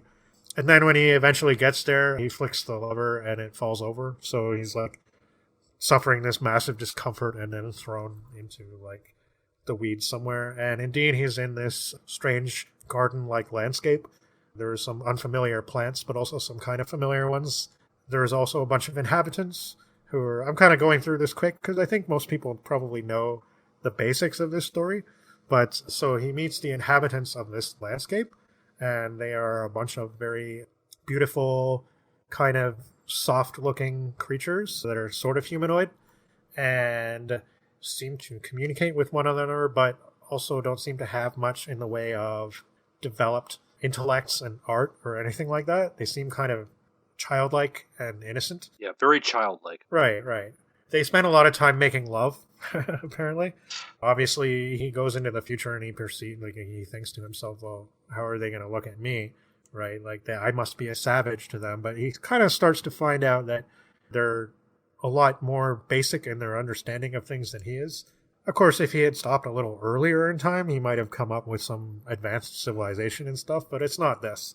And he spends a little time with these people, and he's also like kind of wandering around a bit and trying to learn the way of the land. There's some interesting first contact communications that is kind of mirrored in First Men on the Moon. That's right, yeah. Except these creatures are far more basic in their their aspirations and everything, and they don't have like a collective society. But they have a very basic language that doesn't seem capable of expressing much profound concepts. So essentially, he's able to learn it quite quickly, but it's also not of much use to him in figuring out why things the way they are. Right. They appear to be initially curious, and then they just kind of wander off and do their own thing and not pay him any more attention. Yeah, so he's basically able to wander at large. For some reason, he doesn't want to sleep in any of the buildings where they live. And it's never really, I guess maybe it's just a feeling that he has, or maybe the creatures make him uncomfortable or something. So he just kind of hangs out outside all the time. And every so often he visits, like he gets visited and stuff. And he speculates a lot on how things might have gotten the way they are. He thinks that there's been some kind of, basically an extreme utopia where everything negative has been sort of stamped out. He explicitly calls it communism. Yeah. And he tells us right away, a bit of foreshadowing that a lot of what he's thinking isn't right. But it's still not that far off. I think it's just that basically he didn't have a lot of information, so he's kind of drawing conclusions, I guess, too, based on, again, a lot of ideas that were prevalent at the time, that societies basically have an apex and then they kind of degenerate, and something or other causes them to be that way. Robert E. Howard wrote a lot about this in his stories, where he talks about ancient societies that were once great, but often through ease or some other means, like it could be something else, but often it's portrayed that way, like decadence causes a loss of intellect and a loss of, and also the fact that you don't have to struggle. He said basically that on the grindstone of pain and necessity, that's how we're made keen. So it's a pretty commonly accepted theory that it's basically that toil makes you a better person. Mm-hmm. And so, I mean, he feels kind of bad for what the human race has come to. Like, it's kind of sad a little bit. He goes a lot into the and this is something you'd see a lot more later on in Wells's work, but this is pretty early on, so it's not necessarily the focus, but he goes a lot into the way he thinks society might be going. And it gets even more so when he discovers that there are another race living underground. But before that, he actually meets a woman of the Eloi Society, as they're called. And her name is Weena. She's developing quite a fascination with him, but, is more so than the others. Like, it's a bit more permanent. Well, he saved her from drowning. Yeah. And she follows him around everywhere and stuff. He kind of develops a bit of a fondness for her. It's kind of, I think he kind of acknowledges that it's just not based on much. It's just kind of, he's lonely, right? Yeah. But anyway, so he finds, though, he's been sleeping outside a lot, and he eventually gets, like, there's also these shafts going into the ground that are kind of like well holes, and they have ladders, and he can hear the sound of machinery down there. So he knows that there's something more going on. I think at one point he gets discovered, but it's kind of a brief encounter because he starts and like kind of scares off the creature. But eventually he decides to go down one of these well shafts, and that's where he finds something that, and again, now this is something that it would come up again in First Men in the Moon, but it's sort of like implied that it's a slaughterhouse almost. And he doesn't quite know what the slabs of meat are. He realizes, too, that the Eloi have an intense fear of these creatures, but it's not just a fear. It's almost like something they don't want to talk about, like some dirty thing that's not worth mentioning, even though they're terrified of it. Obviously, he hasn't been bred to this, so even though they kind of make him feel apprehensive, he's not really that put out by it. He decides to start going on more extensive wanderings, and Weena is kind of following him around. And eventually they find this museum, basically. It's like a porcelain palace, is how it's described. And there he finds all these old artifacts. And most of them are so old that they're not useful, or they can't even tell what a lot of them are. A lot of them are decaying to dust, basically. But there are certain things that are preserved in very good airtight containers. And among them, he finds things like matches and camphor oil. So, and an important detail, too, is that his time machine's now gone. It's been taken somewhere, and he theorizes that it's probably been taken into the obelisk that he landed near, which is a sphinx-like statue that has a very large base. Huge bronze doors, too. Yeah. Because he can theorize this because he can see kind of where it was dragged. So it's not just disappeared, like you can tell it's been dragged somewhere. And he also detached the levers that would move it, because apparently that's something you can very easily do. Like, this could have gone the way of the Calvarite machine in First Men of the Moon, right? But it doesn't. So, because he has the levers in hand and they're safe. So he comes back with a bunch of stuff. Mostly, I guess the most important things are the matches and stuff. He's also learned a few details, I guess, or surmised a few details. So the underground creatures, the Morlocks, essentially were the machine runners. He theorizes that they were the underclass and they were basically the working men and women that kept everything running. Right. And over time, the division between these classes became so great that they actually developed into different species. Yeah, it's far out, but I think it works because of the time factor involved. And it's also kind of an unsettling concept because now he can really put it together and say, okay, it's not so much that society as a whole became super decadent, but the class divisions became so much. Yeah, they were a big factor by 1895 already. We had your labor movements and stuff like that, which is something that Wells was very interested in and very into. The Morlocks live underground. They tend machines, or what they can understand, which is not, maybe not. They don't maybe have a lot of intellect either, but perhaps the fact that they have to work with machines it does mean that they have a bit more wherewithal than the Eloi do. In fact, it's even suggested that the Morlocks keep the Eloi like cattle. And yeah, definitely. The reason they're so afraid is that at nighttime the Morlocks come and they basically take some of the Eloi down to be slaughtered and killed and eaten. Night of the new moon specifically, because they're terrified of light. Right, that's right, yes. So it's very, I'm sure, and there's a couple of parts here in this book that made me think of this, but I'm sure it's something that H.P. Lovecraft, for instance, read, and the Morlocks have a suggestion to me about, like, it reminds me of the horror of Red Hulk and all these, like the early stories that he wrote in the 20s that were kind of the more, like, the less so-called Cthulhu mythos and more degenerate. Well, yeah, you know what I'm getting at, like immigrants and stuff. Right. Yeah. Yeah, like it's obviously with Wells, it's a very different connotation. I mean, not to say that, like, in his own way, perhaps, especially at this time, maybe he was parochial in a sense that he didn't take in everybody. But I mean, he acknowledges. Yeah, no, like, I mean, there's major socialistic overtones to this story in contrast to like a lot of the early Lovecraft stuff, which is clearly in the opposite direction of that.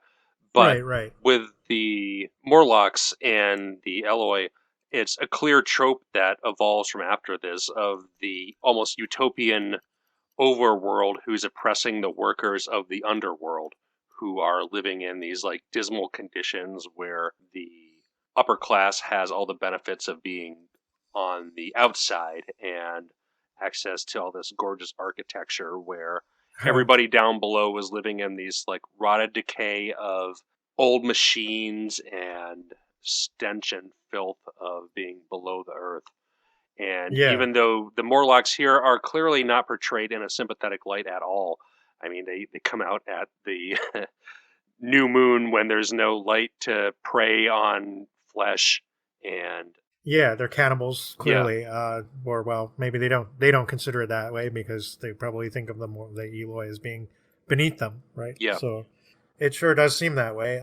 Although there is something that I want to bring up later that's kind of interesting. But so they basically our protagonist, the traveler, and Weena leave the museum, which is quite a walk from where they were. So it's quite a long journey.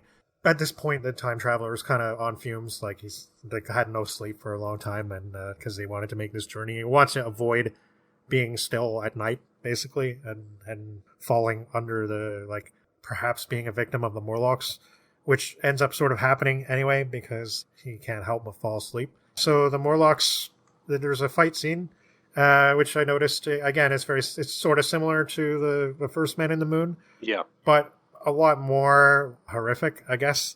Both are very suspenseful, though. Wells is pretty good at this. It makes it so that, like, you really feel, and both of them take place in kind of like desolate locations, and it's like battling.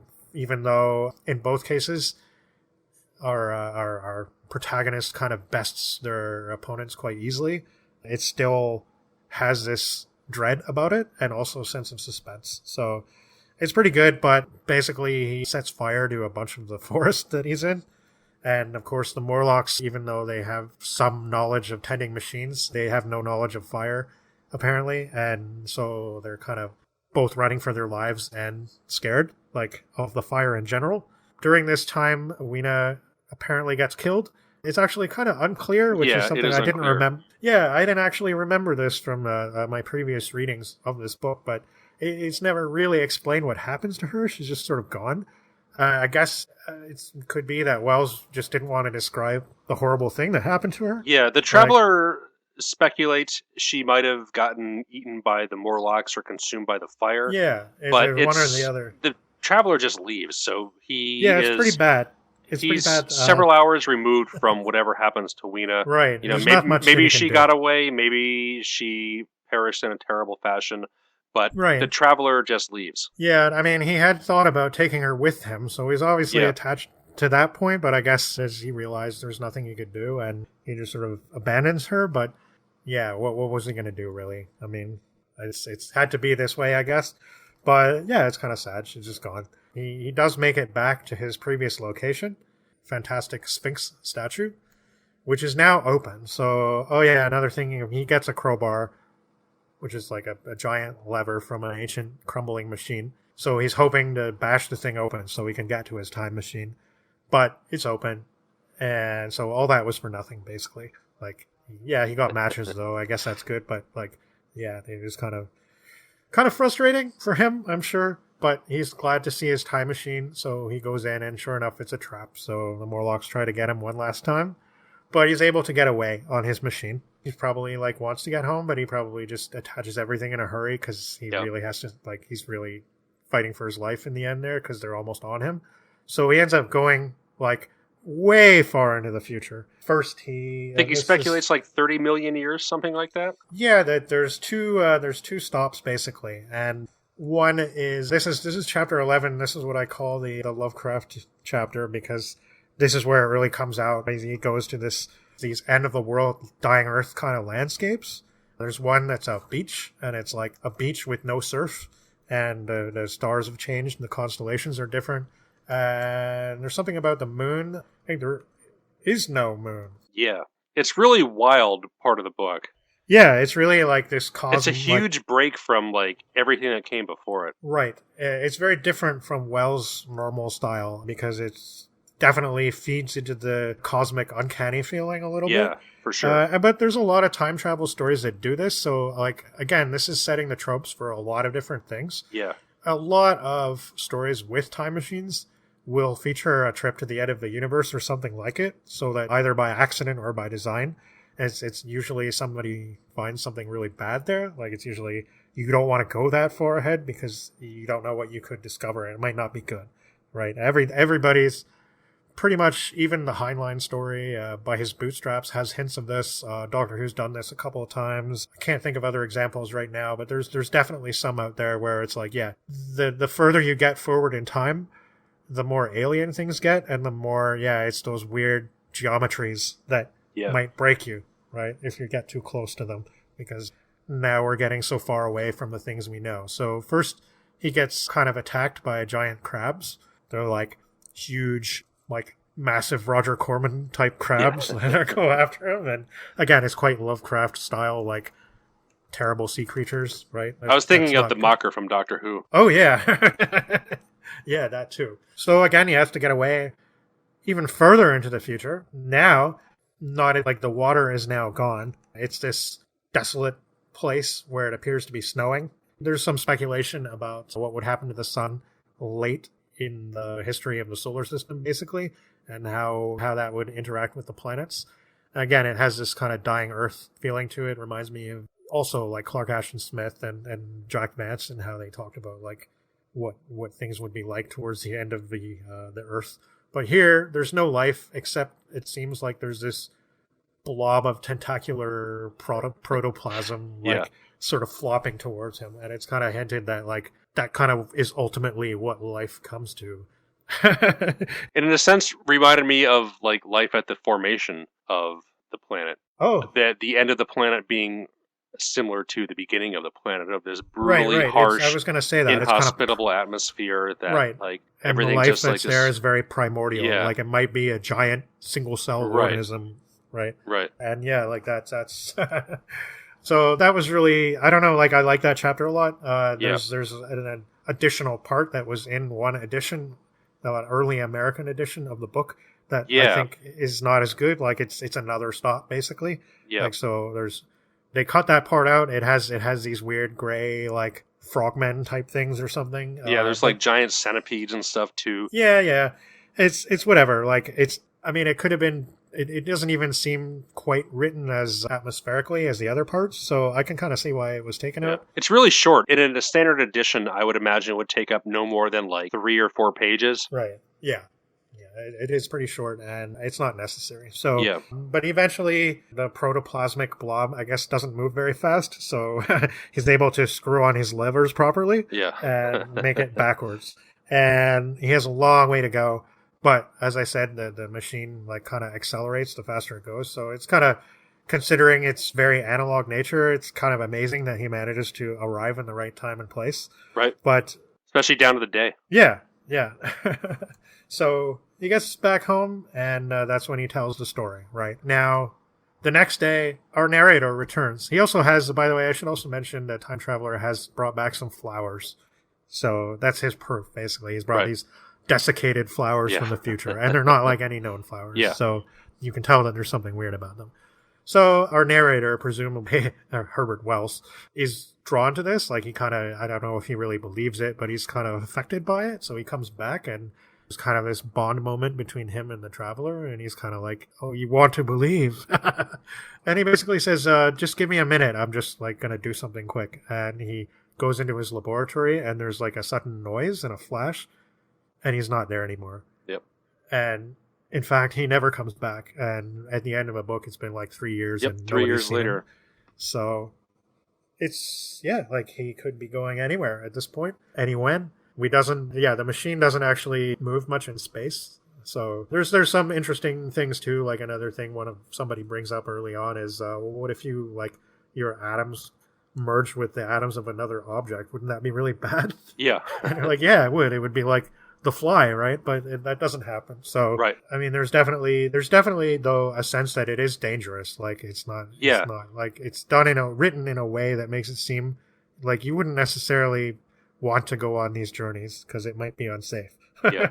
So, I mean, unlike Gaspar, here Wells takes us into the future without moving the ship. So he stays in England in the exact same spot that he left.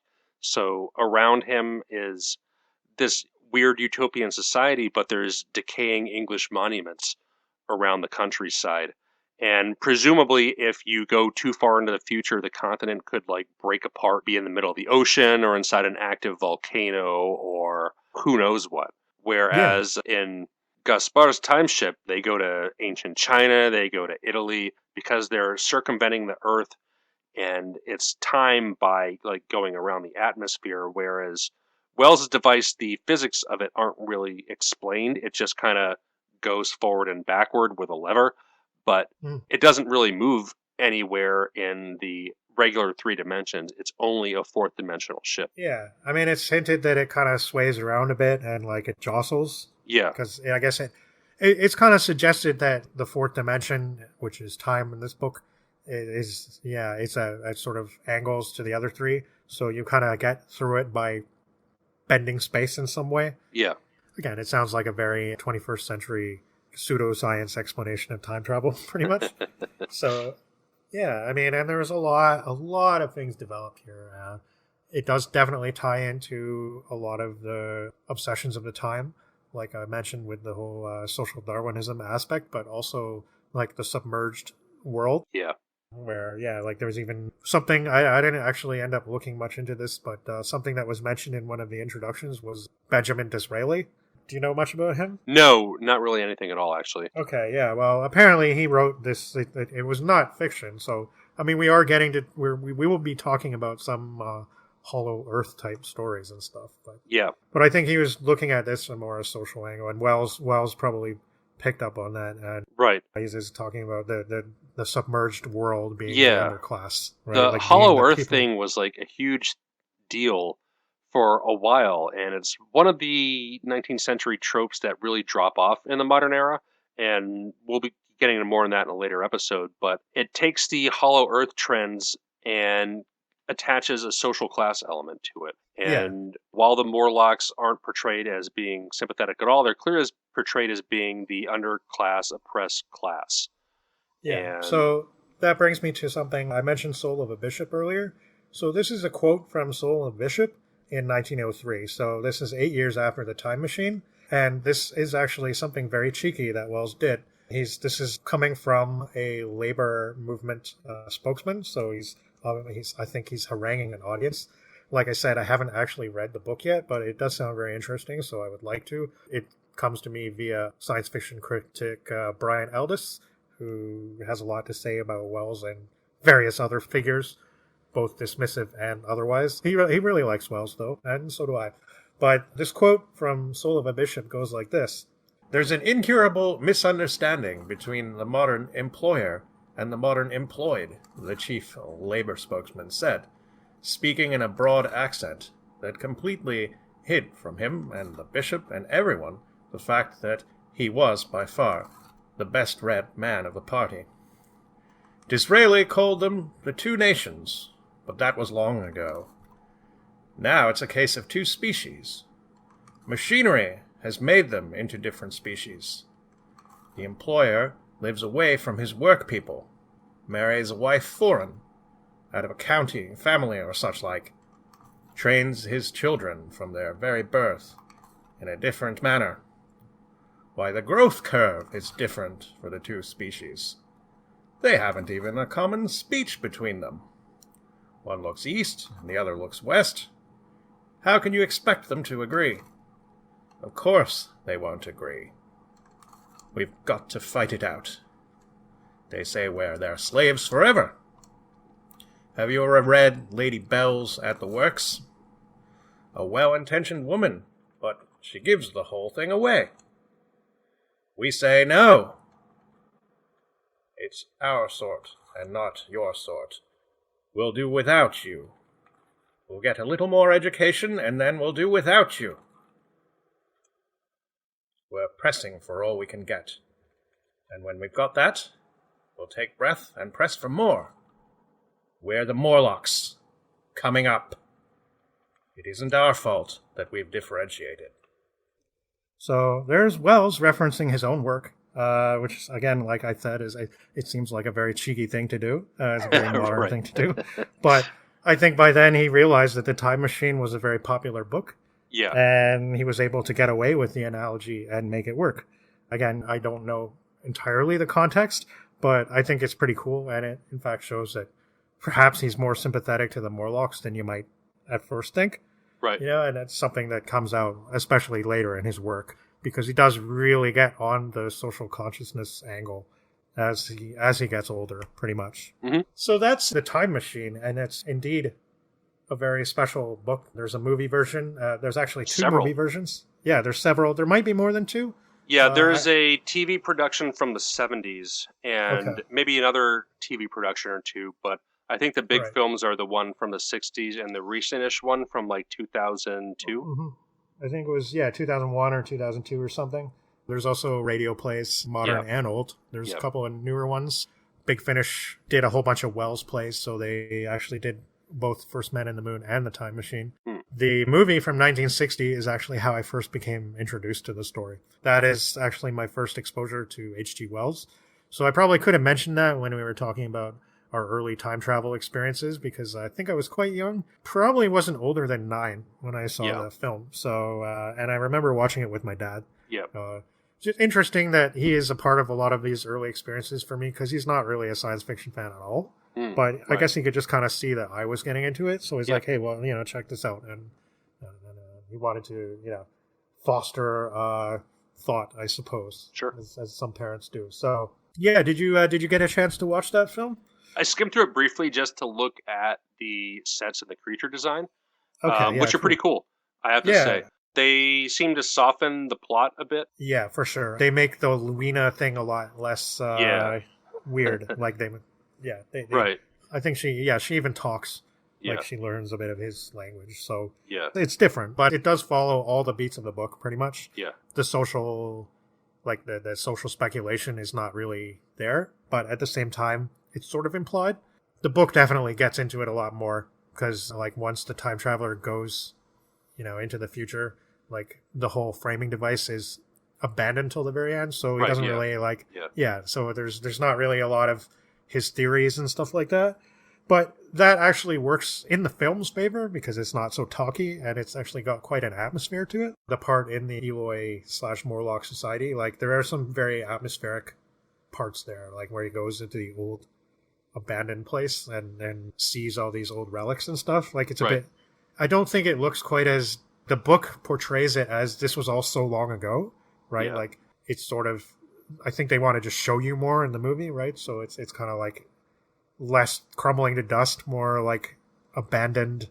You can sort of see how this was the society that we know. Yeah, it's one of those ones that I'd like to watch in full. Yeah. When I have the time to do so. But it seems to be competently produced and it's certainly it was critically a fairly well mainstream received. film. Yeah. For its time. Like it wasn't, we're not talking like Plan 9 from Outer Space. Yeah, no, even though the two movies are basically contemporaneous. Yeah. So Wells, kind of like Bram Stoker and Mary Shelley, like they had a lot of name recognition behind them. So yeah, I mean, obviously from different generations, but right. But I mean, like we mentioned earlier, this novel has never been out of print. Right, and probably never will be. Right, because it has an enduring legacy. It's still being, there's still versions of it being produced. The film in 2002, I don't think either of us watched that. No, I actually saw. It was kind of on television. I think it was rented at my mom's house or something, and I think that my sister and her maybe watched it, and I was kind of like doing something else and not really paying attention. Like it seemed not as good. Yeah, it was not critically well received. Yeah, it actually wasn't. You're right. Which I think it was kind of unexpected. Like it wasn't expected to flop, but I guess just the what is really, but just the fact that it's got such a name recognition behind it and everything. Right. And I think that the studio probably hoped it would do better. It had some big name actors in it, but I can't remember who they were. Guys who were popular back then and might still be. Right. But I don't think either of us are that up on modern movies. No, that not much. Really. So, yeah. So we don't really know much about that.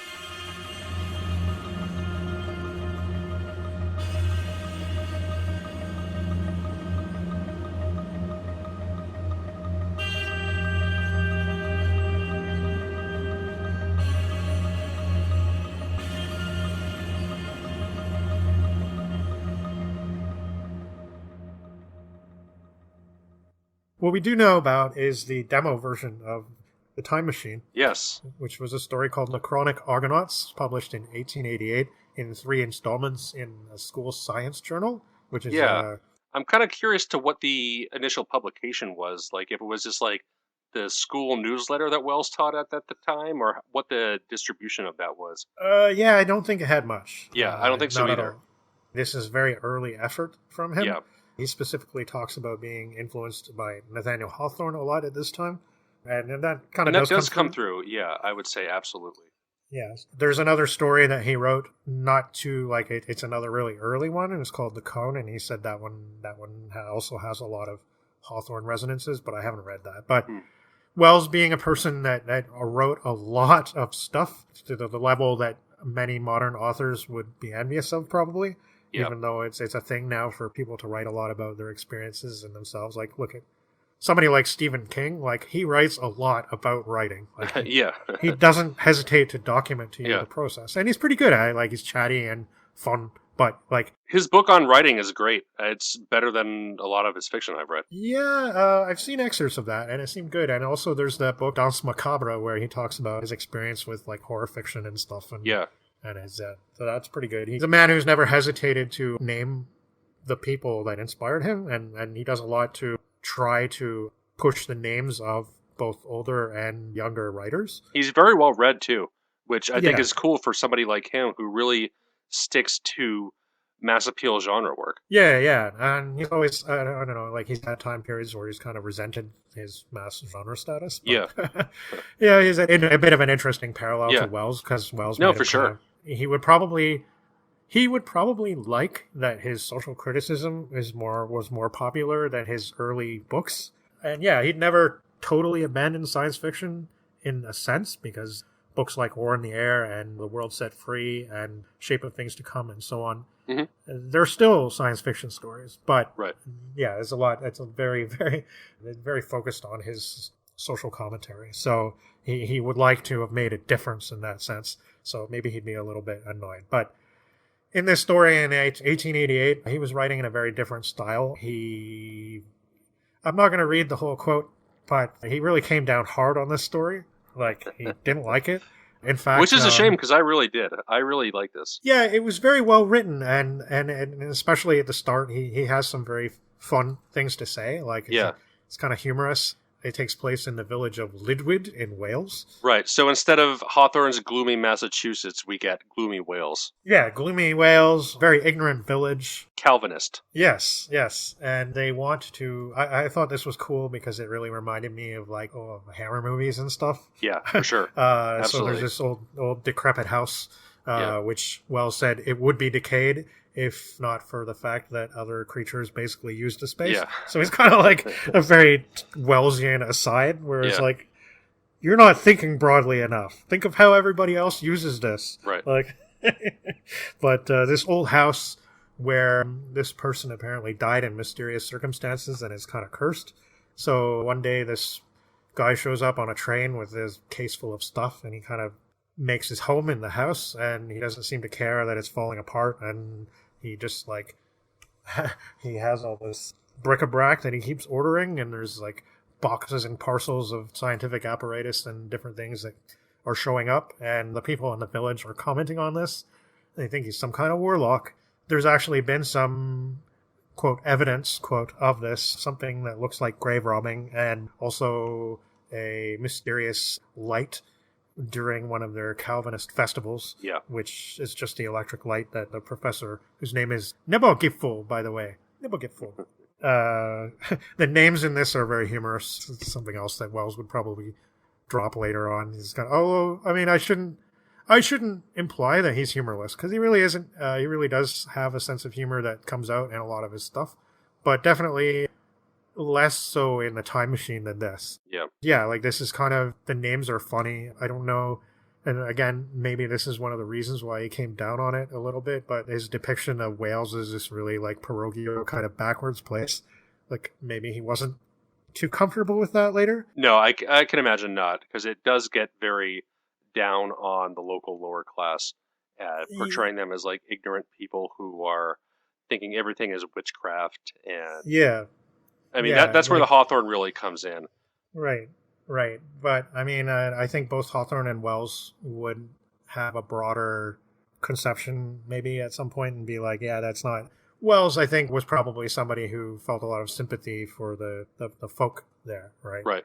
Although he does kind of depict, like, fun lower class people in slightly stereotypical ways in some of his later books. He also makes a real point of trying to identify with them, which he doesn't do here. Right. So they literally go on a witch find, which is pretty cool.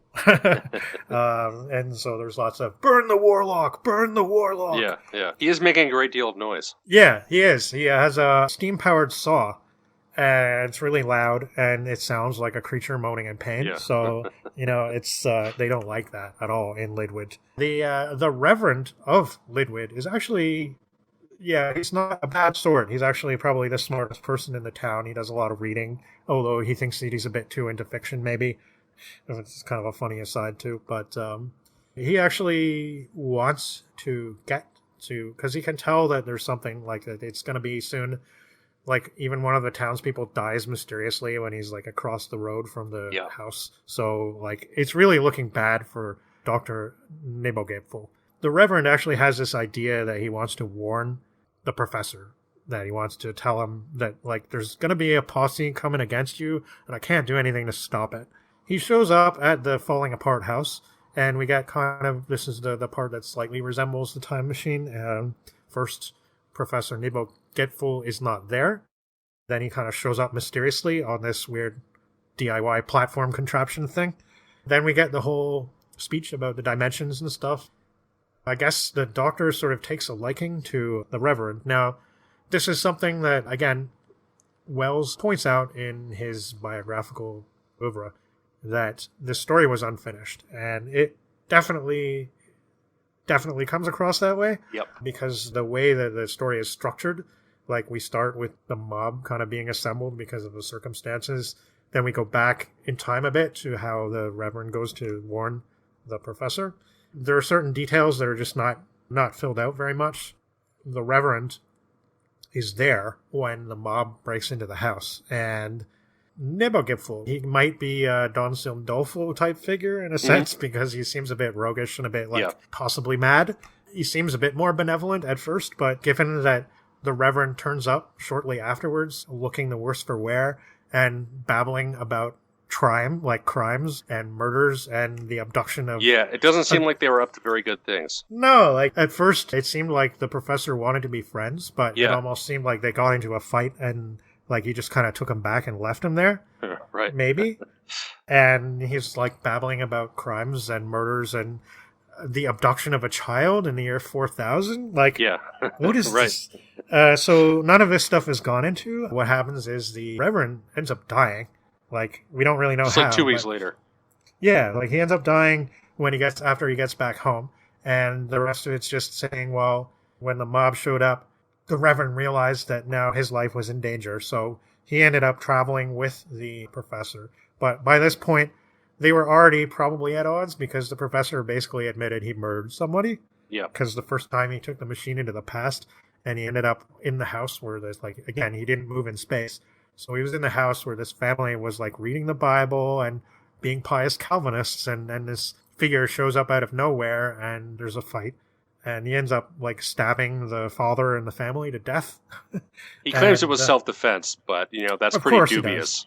Yeah, it's well, I mean, the way he describes it sounds like, yeah, maybe it was self-defense, but again, like, I don't know, he must have stabbed him pretty viciously. Yeah, right. The Reverend is horrified by this, but that's pretty much the last moment, and then they disappear into unknown times. Yep. And the last line of the story is actually the journey of the chronic Argonauts has begun. Yeah. Yeah. So, and that's the end. And this was published in 3 installments in the Science School Journal. Wells, he said he abandoned it. Yeah. It seems like the majority of the story is dedicated to the setup, rather than the actual action that happens. Yeah, I mean, I'd really love to know what happened in the year 4000, because that sounds like it would be, like, more like now than 800,000 AD or whatever it was. Yeah, absolutely. Yeah. But, again, that's not something, Yeah. So, I mean, the common wisdom here is that Wells took this and changed it up a little bit and reworked it on the time machine. But if Wells really took this as a starting point, he must have totally reworked it altogether, because the only thing it has in common with the time machine is the fact that it travels in time and it stays in the same place. Right, it doesn't move in space, really. And the explanation bears some similarities. Yeah. Yeah, and that's pretty much it. Yeah, but aside from that, they're 2 totally different stories. Mm-hmm. Yeah, so it's well written, but it's not Wells' usual style, and I think, again, like, some of it has to do with the things we already talked about, but also the fact that it seems a bit less, like, it seems more uncanny, more like, yeah, he was under this sway of Gothic notions, I guess. Yeah. Even though he would occasionally write very atmospheric stuff, like that Time Machine chapter where he goes really far into the future. It's not his usual thing. Like I was saying, he seemed to kind of not want there to be unclear elements that made you ponder about ambiguities so much. Like, he wanted everything to be clear. And I think this story is less so because of the way it's told and because of all the imagery that's so, like, scary, kind of Gothic imagery and stuff like that. It's just not his usual thing. Yeah. Not to say that he's necessarily bad at it, but it's just not... I can tell why he wasn't feeling it, I guess, given the person that he was. And it does feel very cut short, too. I mean, you could easily see this being a novella. Oh, yeah. Being satisfactory. And I don't even think it's bad in the form that it is, but there is definitely a lot to expand upon here. Yeah, but he chose a different path, and we got the book that we got. Yep. Apparently, there were other things in the Time Machine that he had written that he changed. Like, he actually had written a revolution of the Morlocks into the book at one point, but he took it out.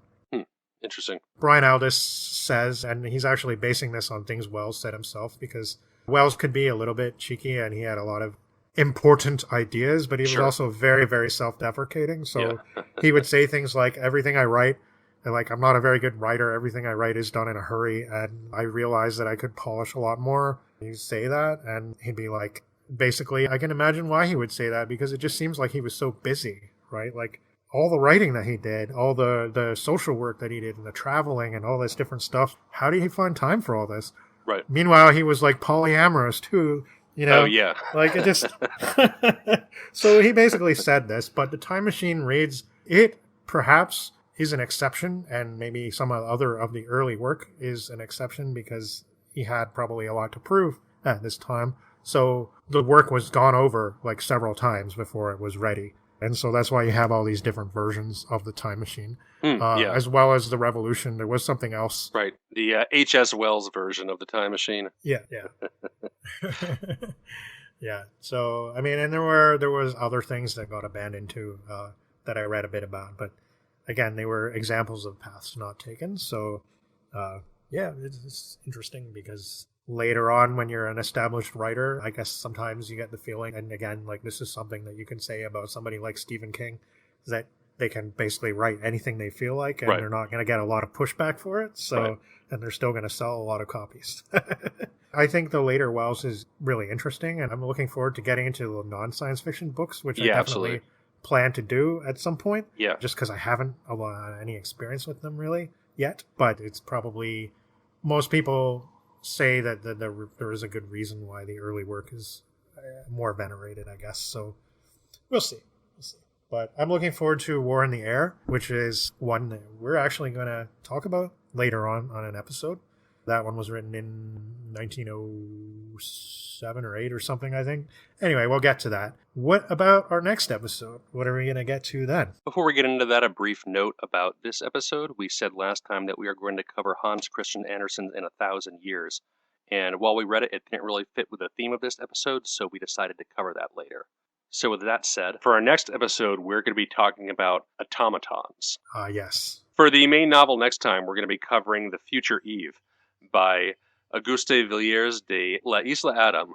So I apologize to our French speakers, because this is going to be a continuing issue going forward. This is written in 1886 and features a very interesting depiction of a one Thomas Edison. In addition to this novel, we're going to be reading 3 shorter works, the first of which is from E.T.A. Hoffman, who we previously looked at in episode 4. Yes. This time we're going to be reading his short story, The Automata, which was written from what I can tell in 1814 and published in 1819. We are also going to be looking at the Edward S. Ellis novella Steam Man of the Prairies from 1868, which is considered by some to be the first dime novel ever written. That's kind of a difficult thing to quantify, but it's certainly a major influence in the cheap pulp dime novel fantasy adventure kind of stories for children. Yeah. And we are also going to be looking at a short story by Florence McLandberg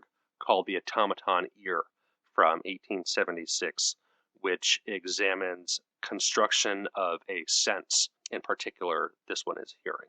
I think this is going to be a cool episode next time. We're going to be looking at mechanical creatures and mechanical inventions and simulations of human nature. Yeah, I'm looking forward to next one. Tell us where you might find us online. So you can check us out on Facebook. We are at Facebook/Chrononauts Podcast. On Twitter /ChrononautsSF. Look us up on Goodreads. And our blog spot is chrononautspodcast.blogspot.com, where you can find translations and some of the more obscure stories that we cover. Yeah, and we might post other things from time to time, like various ephemera and links and pictures and things like that. Yep. So stay tuned. This is a work in progress for us, and we're enjoying the chrononautical journey. And we also hope that you are. Thanks to everyone who's listened. And remember, don't fall asleep and find yourself in the 40th century. It's good advice. And with that, we'll see you next time. Good night.